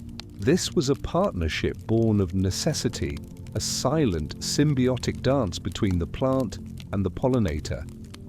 But the brilliance of the angiosperms did not stop with the flower. They also developed the fruit, a sweet and nourishing package that encased their seeds. This was another profound and beautiful invitation, to the animals of the New World. By eating the fruit, the animals became unwitting gardeners, carrying the seeds in their guts or on their fur and depositing them in new, distant locations far from the parent plant. This quiet act of seed dispersal allowed the new angiosperm forests to spread across the continents with an astonishing speed and diversity. The world was becoming a more colorful and more bountiful place, a direct result of this patient, co-evolutionary dance. The impact of this quiet conquest was profound. The angiosperms became the foundation of all the new terrestrial food webs. Their leaves, which were softer and more nutritious than those of the ancient conifers, provided an unending food source for the growing herds of herbivores. Their fruits and seeds, rich in energy, fueled the quiet rise of the first primates and rodents. This abundance of plant life, in turn, fueled the evolution of the carnivores that would hunt them, creating a balanced and complex new ecosystem. The world that the flowering plants created was a place of immense diversity. The dense, layered canopies of the angiosperm forests created 1,000 new ecological niches, from the high, sunlit branches to the dark, humid undergrowth. It was a place where life could specialize and flourish in ways that were never before possible. The dominance of the angiosperms was not a violent takeover, but a quiet, peaceful conquest, a testament to the idea that the most powerful forces of change are often the ones that are the most beautiful and the most subtle. They turned a barren, desolate world into a vibrant, colorful and bountiful garden, a quiet and profound testament to the power of quiet innovation and collaboration. While the great mammals of the Eocene were growing and the new forests were spreading, another, more quiet and spectacular evolutionary story was unfolding in the cool, dark hours of the night. The skies, which were once the exclusive domain of the pterosaurs and then later the birds, now had a new master after sunset. In a geological blink of an eye, a group of small, unassuming mammals was taking to the air, not with feathers or leathery wings, but with a new and ingenious design. The bats were beginning their reign, and their story is a testament to the power of a quiet, unyielding innovation. The early fossil record of bats is a remarkable one. The earliest specimens we have found from the Eocene epoch are already fully formed bats, with a complete wing structure. This suggests that their evolution from a ground-dwelling mammal to a flying one was incredibly fast, a quiet evolutionary sprint that happened in a geological moment. One of the earliest known examples, Icaronicteris, was a small, graceful creature that was already a master of the air. Its wings, unlike those of birds, were a profound departure. They were not made of feathers, but of a thin, delicate membrane of skin stretched between its long, elongated fingers. It was a living umbrella, a delicate and flexible parachute that gave them a silent and graceful mastery of the air. But their mastery was not just in flight. The night sky, while full of insects to eat, was a world without light. And in a truly profound act of adaptation, the bats developed a new way to see in the darkness: echolocation. They would emit high-frequency clicks and calls from their mouths or noses, sounds that are far too high for the human ear to hear. And as these sounds bounced off of obstacles and prey, the bats would listen for the echoes. This created a silent, three-dimensional map of their world, a kind of acoustic vision that allowed them to navigate the most intricate and tangled of forests with a quiet, unyielding precision. This was a quiet revolution in the way an animal sensed its world. From a bat's perspective, the Eocene forest at night was not a dark and dangerous place. It was a world of sound and echo, a rich, vibrant tapestry of sonic information. The rustle of a leaf, the flutter of an insect's wings, the stillness of a branch, all of it would have been a part of a quiet, constant conversation with their environment. In their quiet, nocturnal lives, they became crucial components of the new ecosystems. They were a powerful force in controlling the populations of insects, and as they diversified, they began to play a profound role in pollinating the flowers and dispersing the seeds of the new, flourishing angiosperms. The evolution of bats was a quiet and spectacular conquest of the night sky. It was a story of a small mammal that, in a geological blink of an eye, developed a profound new ability to see and move in the darkness. Their quiet, nocturnal life is a testament to the power of a quiet, unyielding innovation, a beautiful and peaceful journey from the ground to the air. For millions of years, the Eocene had been a hothouse world, a time of profound and beautiful warmth. But in the quiet, patient way that the Earth moves, the stage was being set for a new and dramatic change. The continents, in their slow, inexorable journey, were finally putting an end to this great age of warmth. As the Eocene drew to a close, a subtle but profound planetary shift began, starting in the deep south. Antarctica, which had once been connected to both Australia and South America, was now an isolated continent, a patient voyager on a solo journey to the South Pole. As this isolation became complete, a new powerful force was unleashed. The open space between Antarctica and the other continents allowed a powerful and constant current to begin to circulate around the entire landmass. This was the birth of the Antarctic Circumpolar Current, a silent, frigid river of water that would forever change the world's climate. It was a current so powerful that it acted as a kind of natural planetary dam, isolating Antarctica from the warmer waters of the north. This deep, cold river would silently circulate, locking in the cold around the continent and preventing any warmth from reaching its shores. With its climate sealed off from the rest of the world, a new and remarkable process began. The continent, which had once been home to warm, temperate forests, began to cool. The snow that fell in the winter no longer melted completely in the summer. It began to accumulate, year after year, century after century, a slow and patient accumulation of frozen white. This was the quiet, deliberate birth of Antarctica's first significant ice sheets. They did not form in a sudden, catastrophic event, but in a long, patient accumulation, a profound change in the landscape from a forested continent to a silent, frozen wasteland. This quiet change in the south had a profound and immediate effect on the rest of the world. The immense new ice sheets reflected the sun's light back into space, amplifying the cooling trend. Global sea levels began to fall as more and more of the world's water became locked up in the silent, frozen continent. This drop in sea level created new land bridges and exposed new coastlines, fundamentally reshaping the world. The climate, which had once been uniform and warm, began to develop more defined seasons, and the plant and animal life would have had to adapt to this new, more varied environment. The story of Antarctica's icy beginning is a quiet and beautiful paradox. The death of the great Eocene warmth was brought about not by a catastrophic event, but by a quiet, geological shift. It was a profound and necessary change that would drive the evolution of a new kind of life, a life that was now prepared to endure a world of both warmth and cold. The Eocene, a world without ice, was slowly giving way to a new, cooler and more complex world, a beautiful and gentle journey from one kind of planet to another. As the quiet hum of the Eocene drew to a close, a new and powerful force was taking hold of the planet.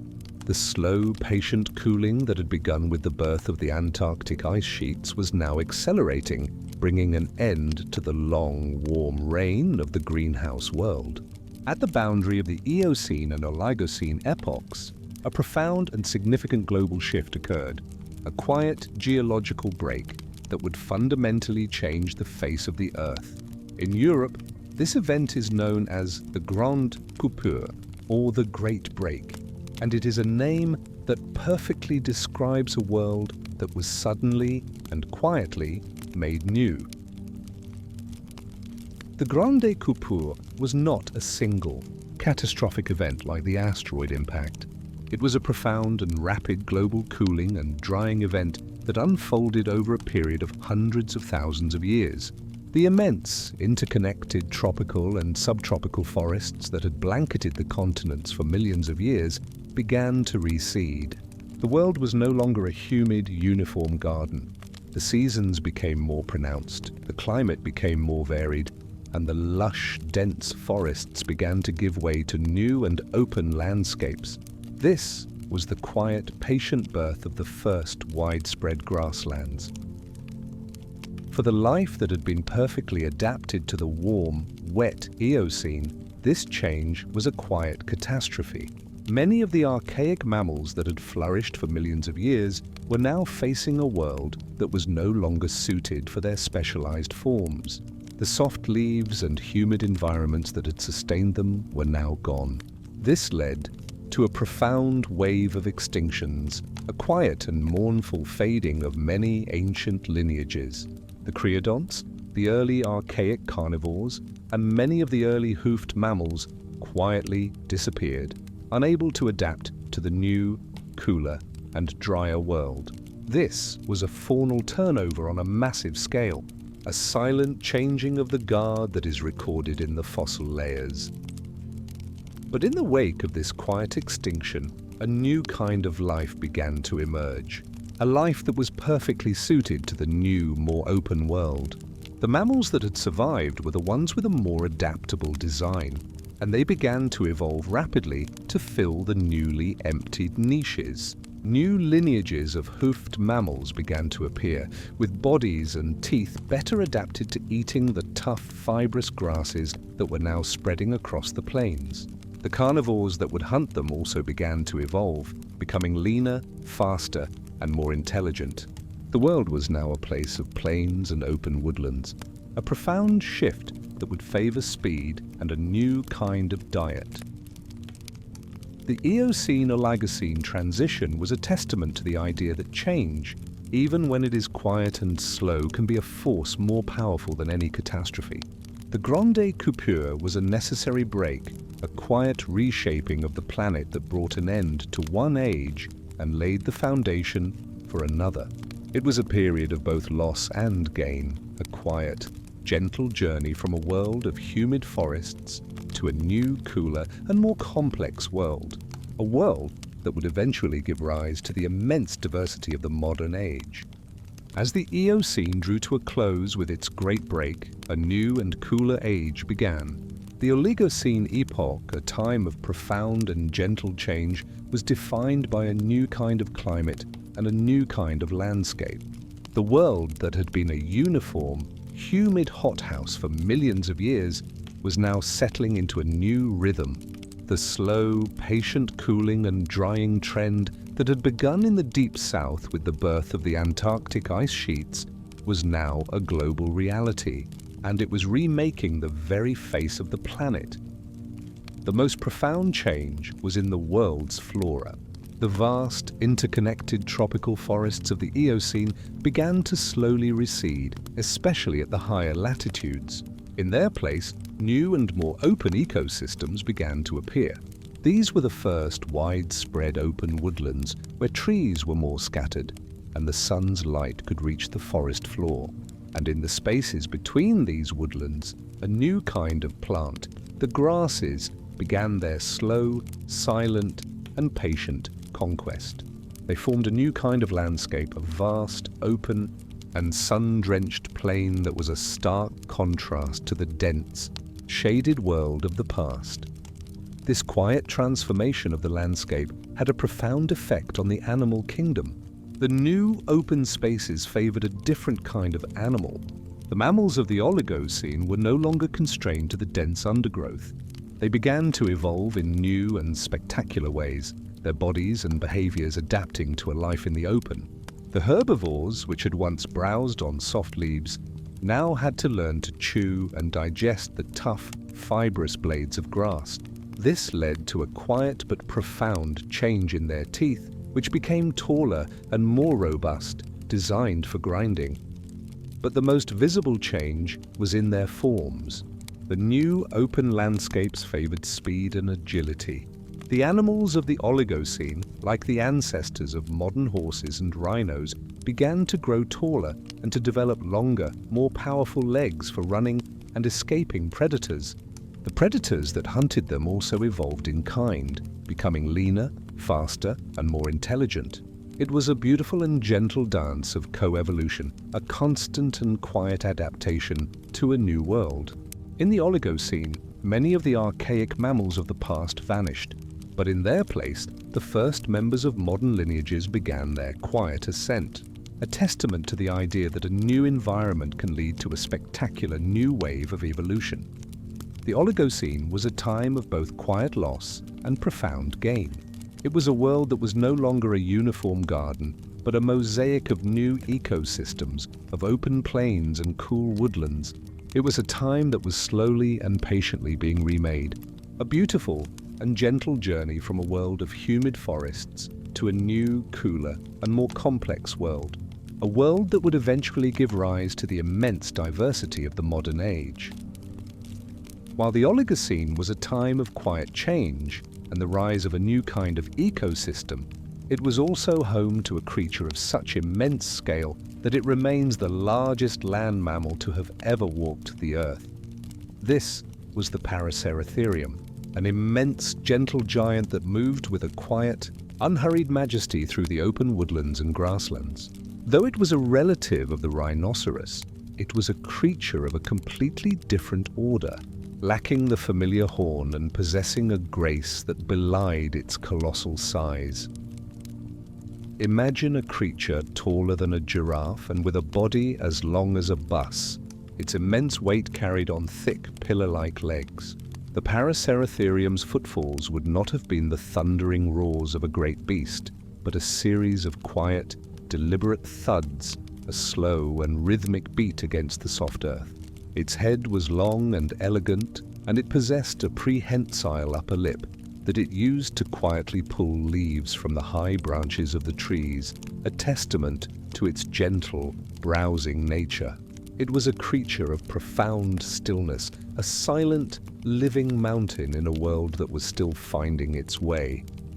The Oligocene was the perfect canvas for the existence of this gentle giant.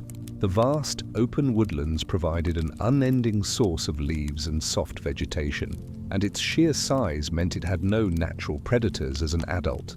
It was a peaceful ruler, a quiet monarch that moved through its domain with an unshakable serenity. It did not have to compete or to fight. It simply existed in a state of profound and secure tranquility. The world was its garden, and its purpose was to simply consume and to continue its unhurried journey. But even the greatest of creatures must eventually give way to a changing world. The Oligocene's forests, which were the Paraceratherium's primary food source, began to recede even further as the climate continued to cool and dry. The world was becoming a place of more grass and fewer leaves. The Paraceratherium, with its specialized diet and immense size, was unable to adapt to this new, more desolate world. Its quiet, magnificent reign came to a gentle close, a testament to the idea that even the greatest of creatures must eventually give way to the slow, unyielding force of a changing planet. The Paraceratherium was a quiet, magnificent giant, a living bridge between the lush world of the Eocene and the cooler world of the Oligocene. Its quiet, majestic journey is a testament to the fact that size and power can be a peaceful force, and that even the greatest of creatures must eventually give way to a new kind of world.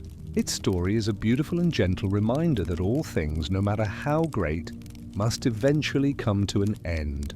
As the Oligocene brought forth a world of open plains and diverse herbivores, a new kind of predator was quietly rising, one that would eventually give rise to the familiar forms of the carnivores we know today.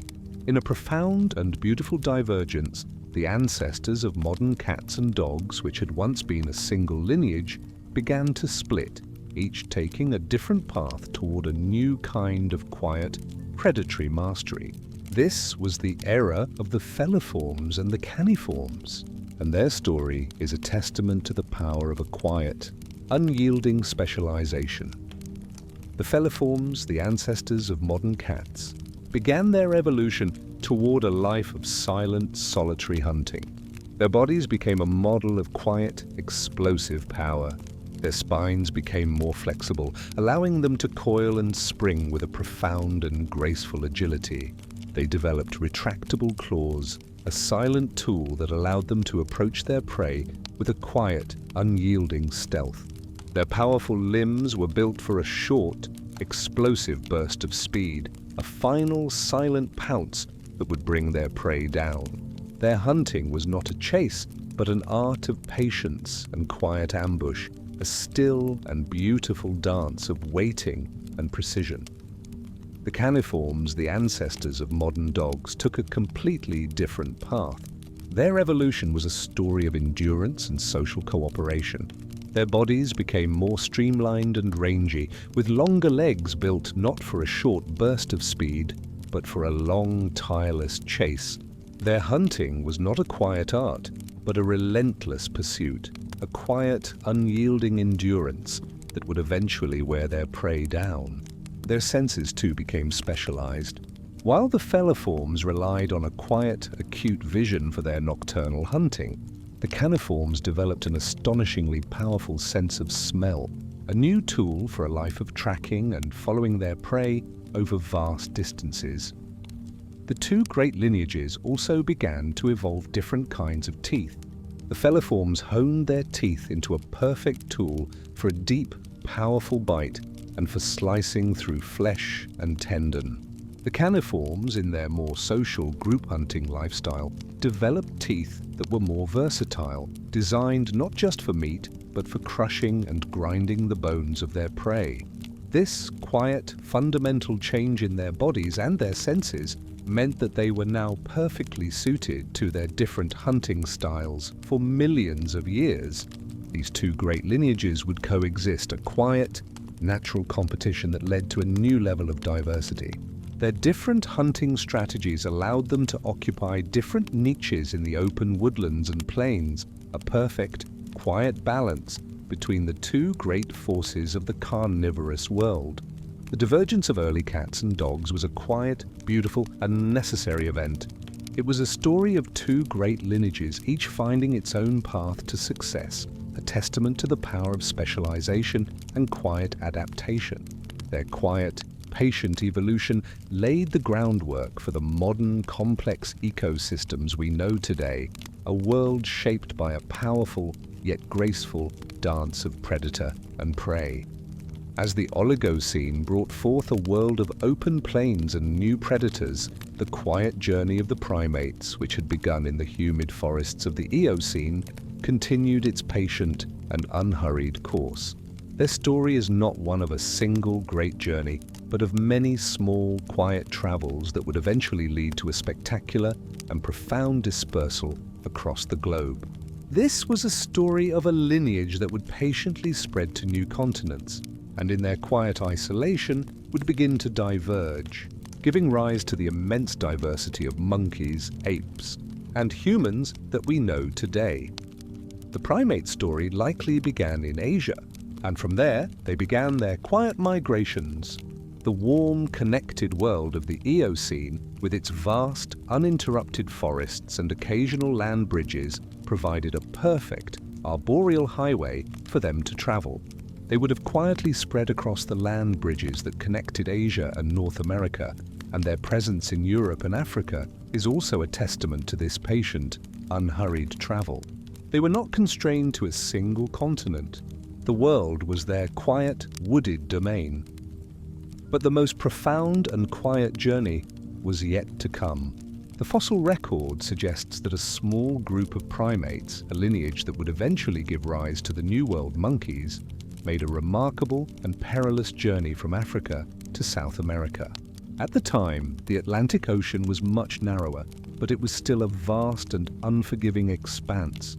The theory, though difficult to imagine, is that these small creatures crossed the ocean on a kind of floating raft of vegetation, a quiet and profoundly lucky journey that would take weeks or even months. This single, improbable journey would forever change the course of primate evolution.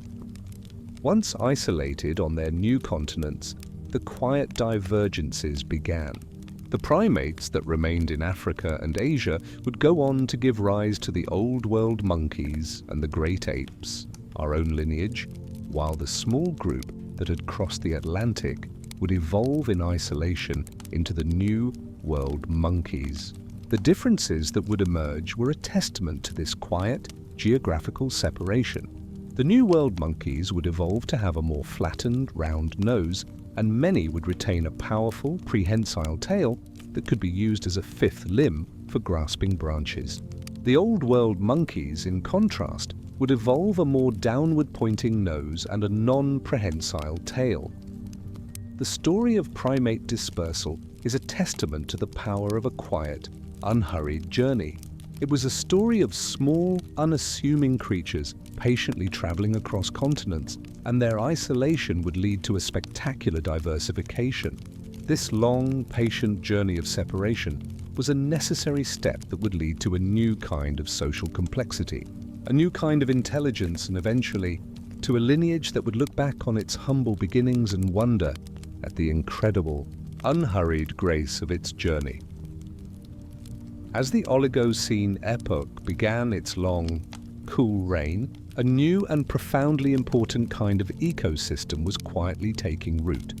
The vast, humid forests of the Eocene were slowly giving way, and in the open spaces between the receding trees, a new kind of plant was beginning its patient, unhurried conquest of the land.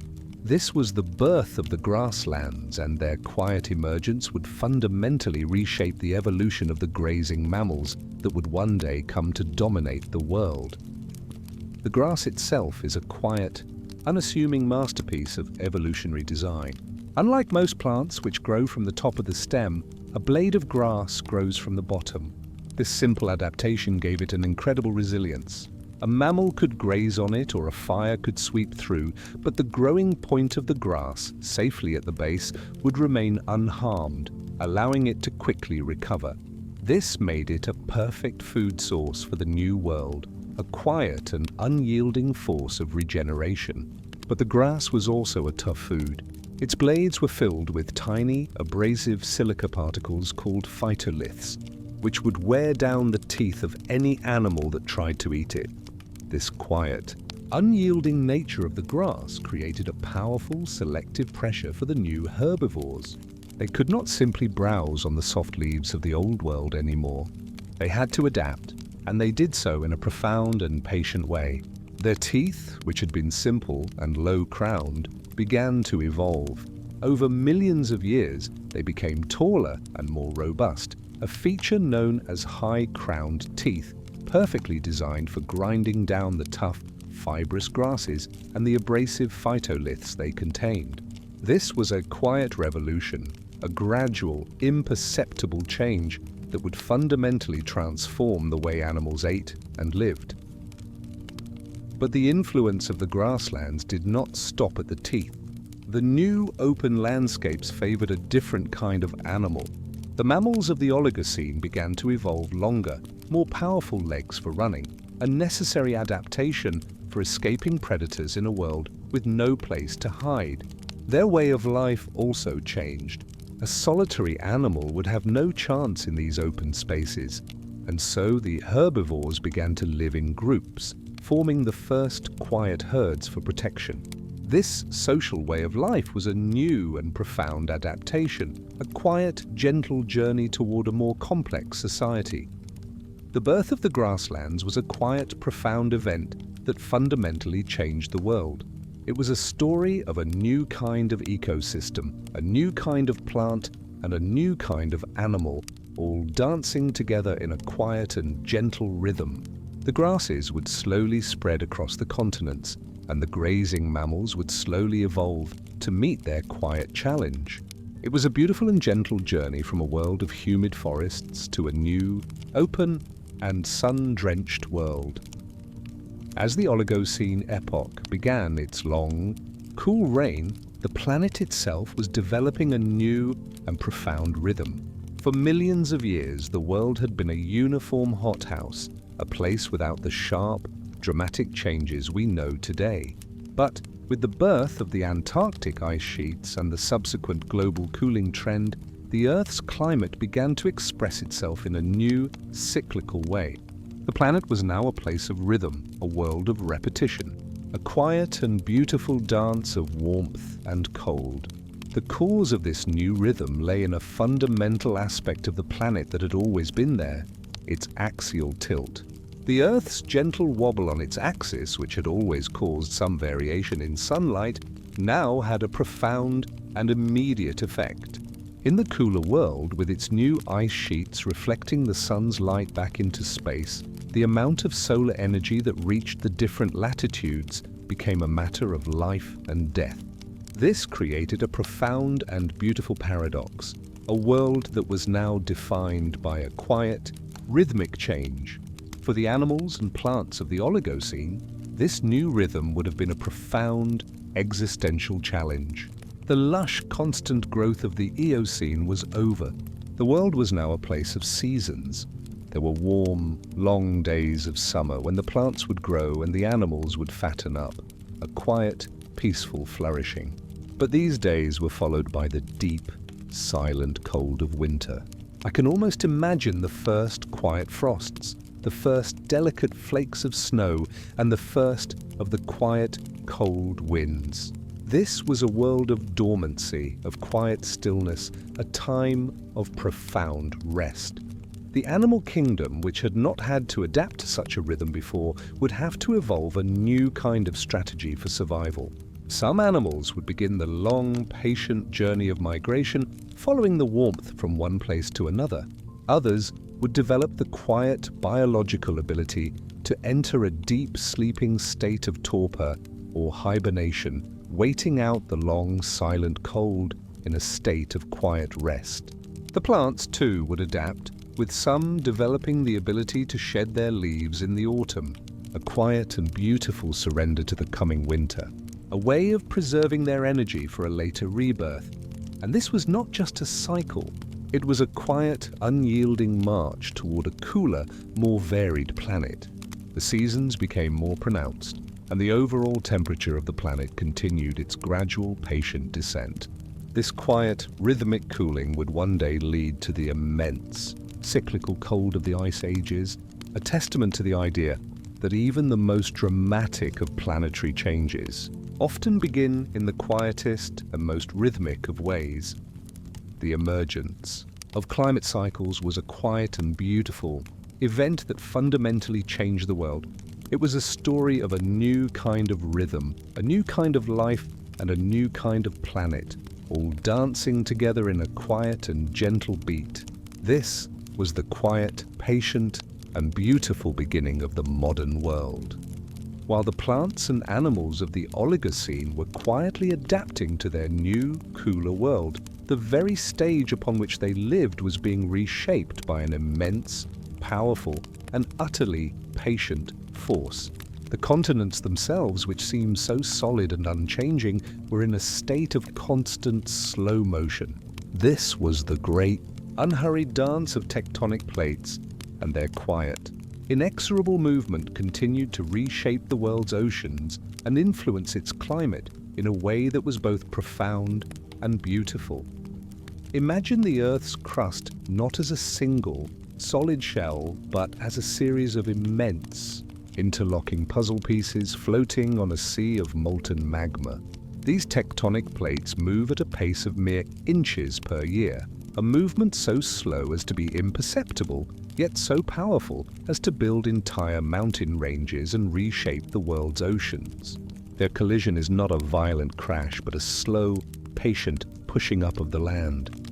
The mighty Himalayas, for example, are a quiet, monumental testament to the power of this process. A mountain range that is still slowly growing as the Indian plate continues its patient collision with Asia.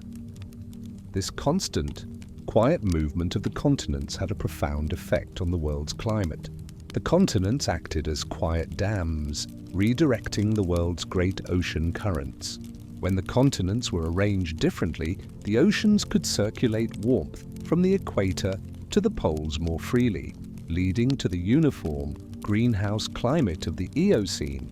But as the continents continued their quiet journey, they began to close off these pathways, creating new and distinct currents that would forever change the way heat was distributed around the globe. The most profound example of this was the birth of the Antarctic circumpolar current. As the continents of Australia and South America finally separated from Antarctica, a new powerful and cold current was born, a great river of cold water that now circulates around the entire continent, locking in the cold and leading to the birth of the immense ice sheets. This was a quiet, geological signature of a world that was becoming cooler and more seasonal, a direct result of the slow, patient dance of the continents. And this process continues to this day. The continents are still in motion, and the Earth's climate is still being shaped by these quiet, powerful forces. The land masses that we know today will eventually move to new positions, and the oceans will be reshaped once more, leading to a new kind of climate and a new kind of world. The story of continents in motion is a quiet, geological epic, a testament to the fact that the Earth itself is a constantly changing stage for the great drama of life, a beautiful and gentle journey that will never truly end. As the sun sets on our journey through the ancient past, we can look back and see that the story of the post-dinosaur world was not a series of isolated events, but a long, interconnected and unhurried journey. Every quiet change, every patient adaptation, and every gentle extinction was a necessary step on a path that would lead inevitably to the world we know today. The post-dinosaur world was not a separate, forgotten time, but the very foundational biological and geological groundwork upon which our own modern ecosystems, and eventually humanity, were built. In those long, quiet epochs, the planet was slowly and patiently remade. The great, continent-spanning forests of the Eocene gave way to the new, vast grasslands, a testament to a changing climate that was being reshaped by the slow, majestic dance of the continents and the birth of the polar ice caps. The world's ecosystems were no longer uniform, but were a new, complex mosaic of open plains, cool woodlands, and temperate forests. A far more varied and challenging place. And in this new world, the great new lineages of life were flourishing. The small, unassuming mammals of the Paleocene had diversified into a spectacular array of forms, the ancestors of all the great mammals we know today, from the immense elephants to the powerful felines. The birds, in their quiet renaissance, had conquered the skies and the land, a testament to their unyielding resilience. The flowering plants had transformed the world into a colorful, bountiful garden, and their quiet partnership with the insects had created a constant, humming symphony of life. The long road to today was a story of a new kind of life, a life that was now prepared to endure a world of both warmth and cold, a world of both forests and open plains. The quiet, patient journey of the primates that had spread across the continents was a long, slow preparation for the ultimate challenge, the shift from a life in the trees to a life on the ground. This was a slow, deliberate journey, a quiet, profound change that would lead to a new way of walking, a new way of seeing, and a new way of thinking. Every quiet footfall of the first mammals, every gentle rustle of the new plants, and every subtle shift in the continents was a necessary part of this long, beautiful journey. The story of the post-dinosaur world is a story of a long, patient, and beautiful journey from desolation to the immense, quiet complexity of our own time. It is a testament to the idea that the greatest forces of change are often the ones that move with the most quiet and patient grace. And so, we arrive at the end of our long journey. We began in the silent aftermath of a catastrophe, a world cloaked in darkness and dust, and we have traveled through millions of years of quiet, patient change. We have seen the world turn from a barren wasteland into a lush, vibrant tapestry of life. And in this journey we have discovered a profound and beautiful truth, that from the ashes of catastrophe, Earth will always enter a new era, demonstrating life's incredible capacity for adaptation, innovation, and enduring resilience. The story of the post-dinosaur world is a story of quiet, unyielding endurance. It is the story of the small mammals who, in their fear and humility, found a way to survive the great darkness by simply burrowing in the earth. It is the story of the patient reptiles who, in their simple design, found a way to endure when others perished. It is the story of the small, unassuming fern, which in its quiet strength became the first sign of life on a scorched world, a testament to the power of a quiet, unyielding will to live.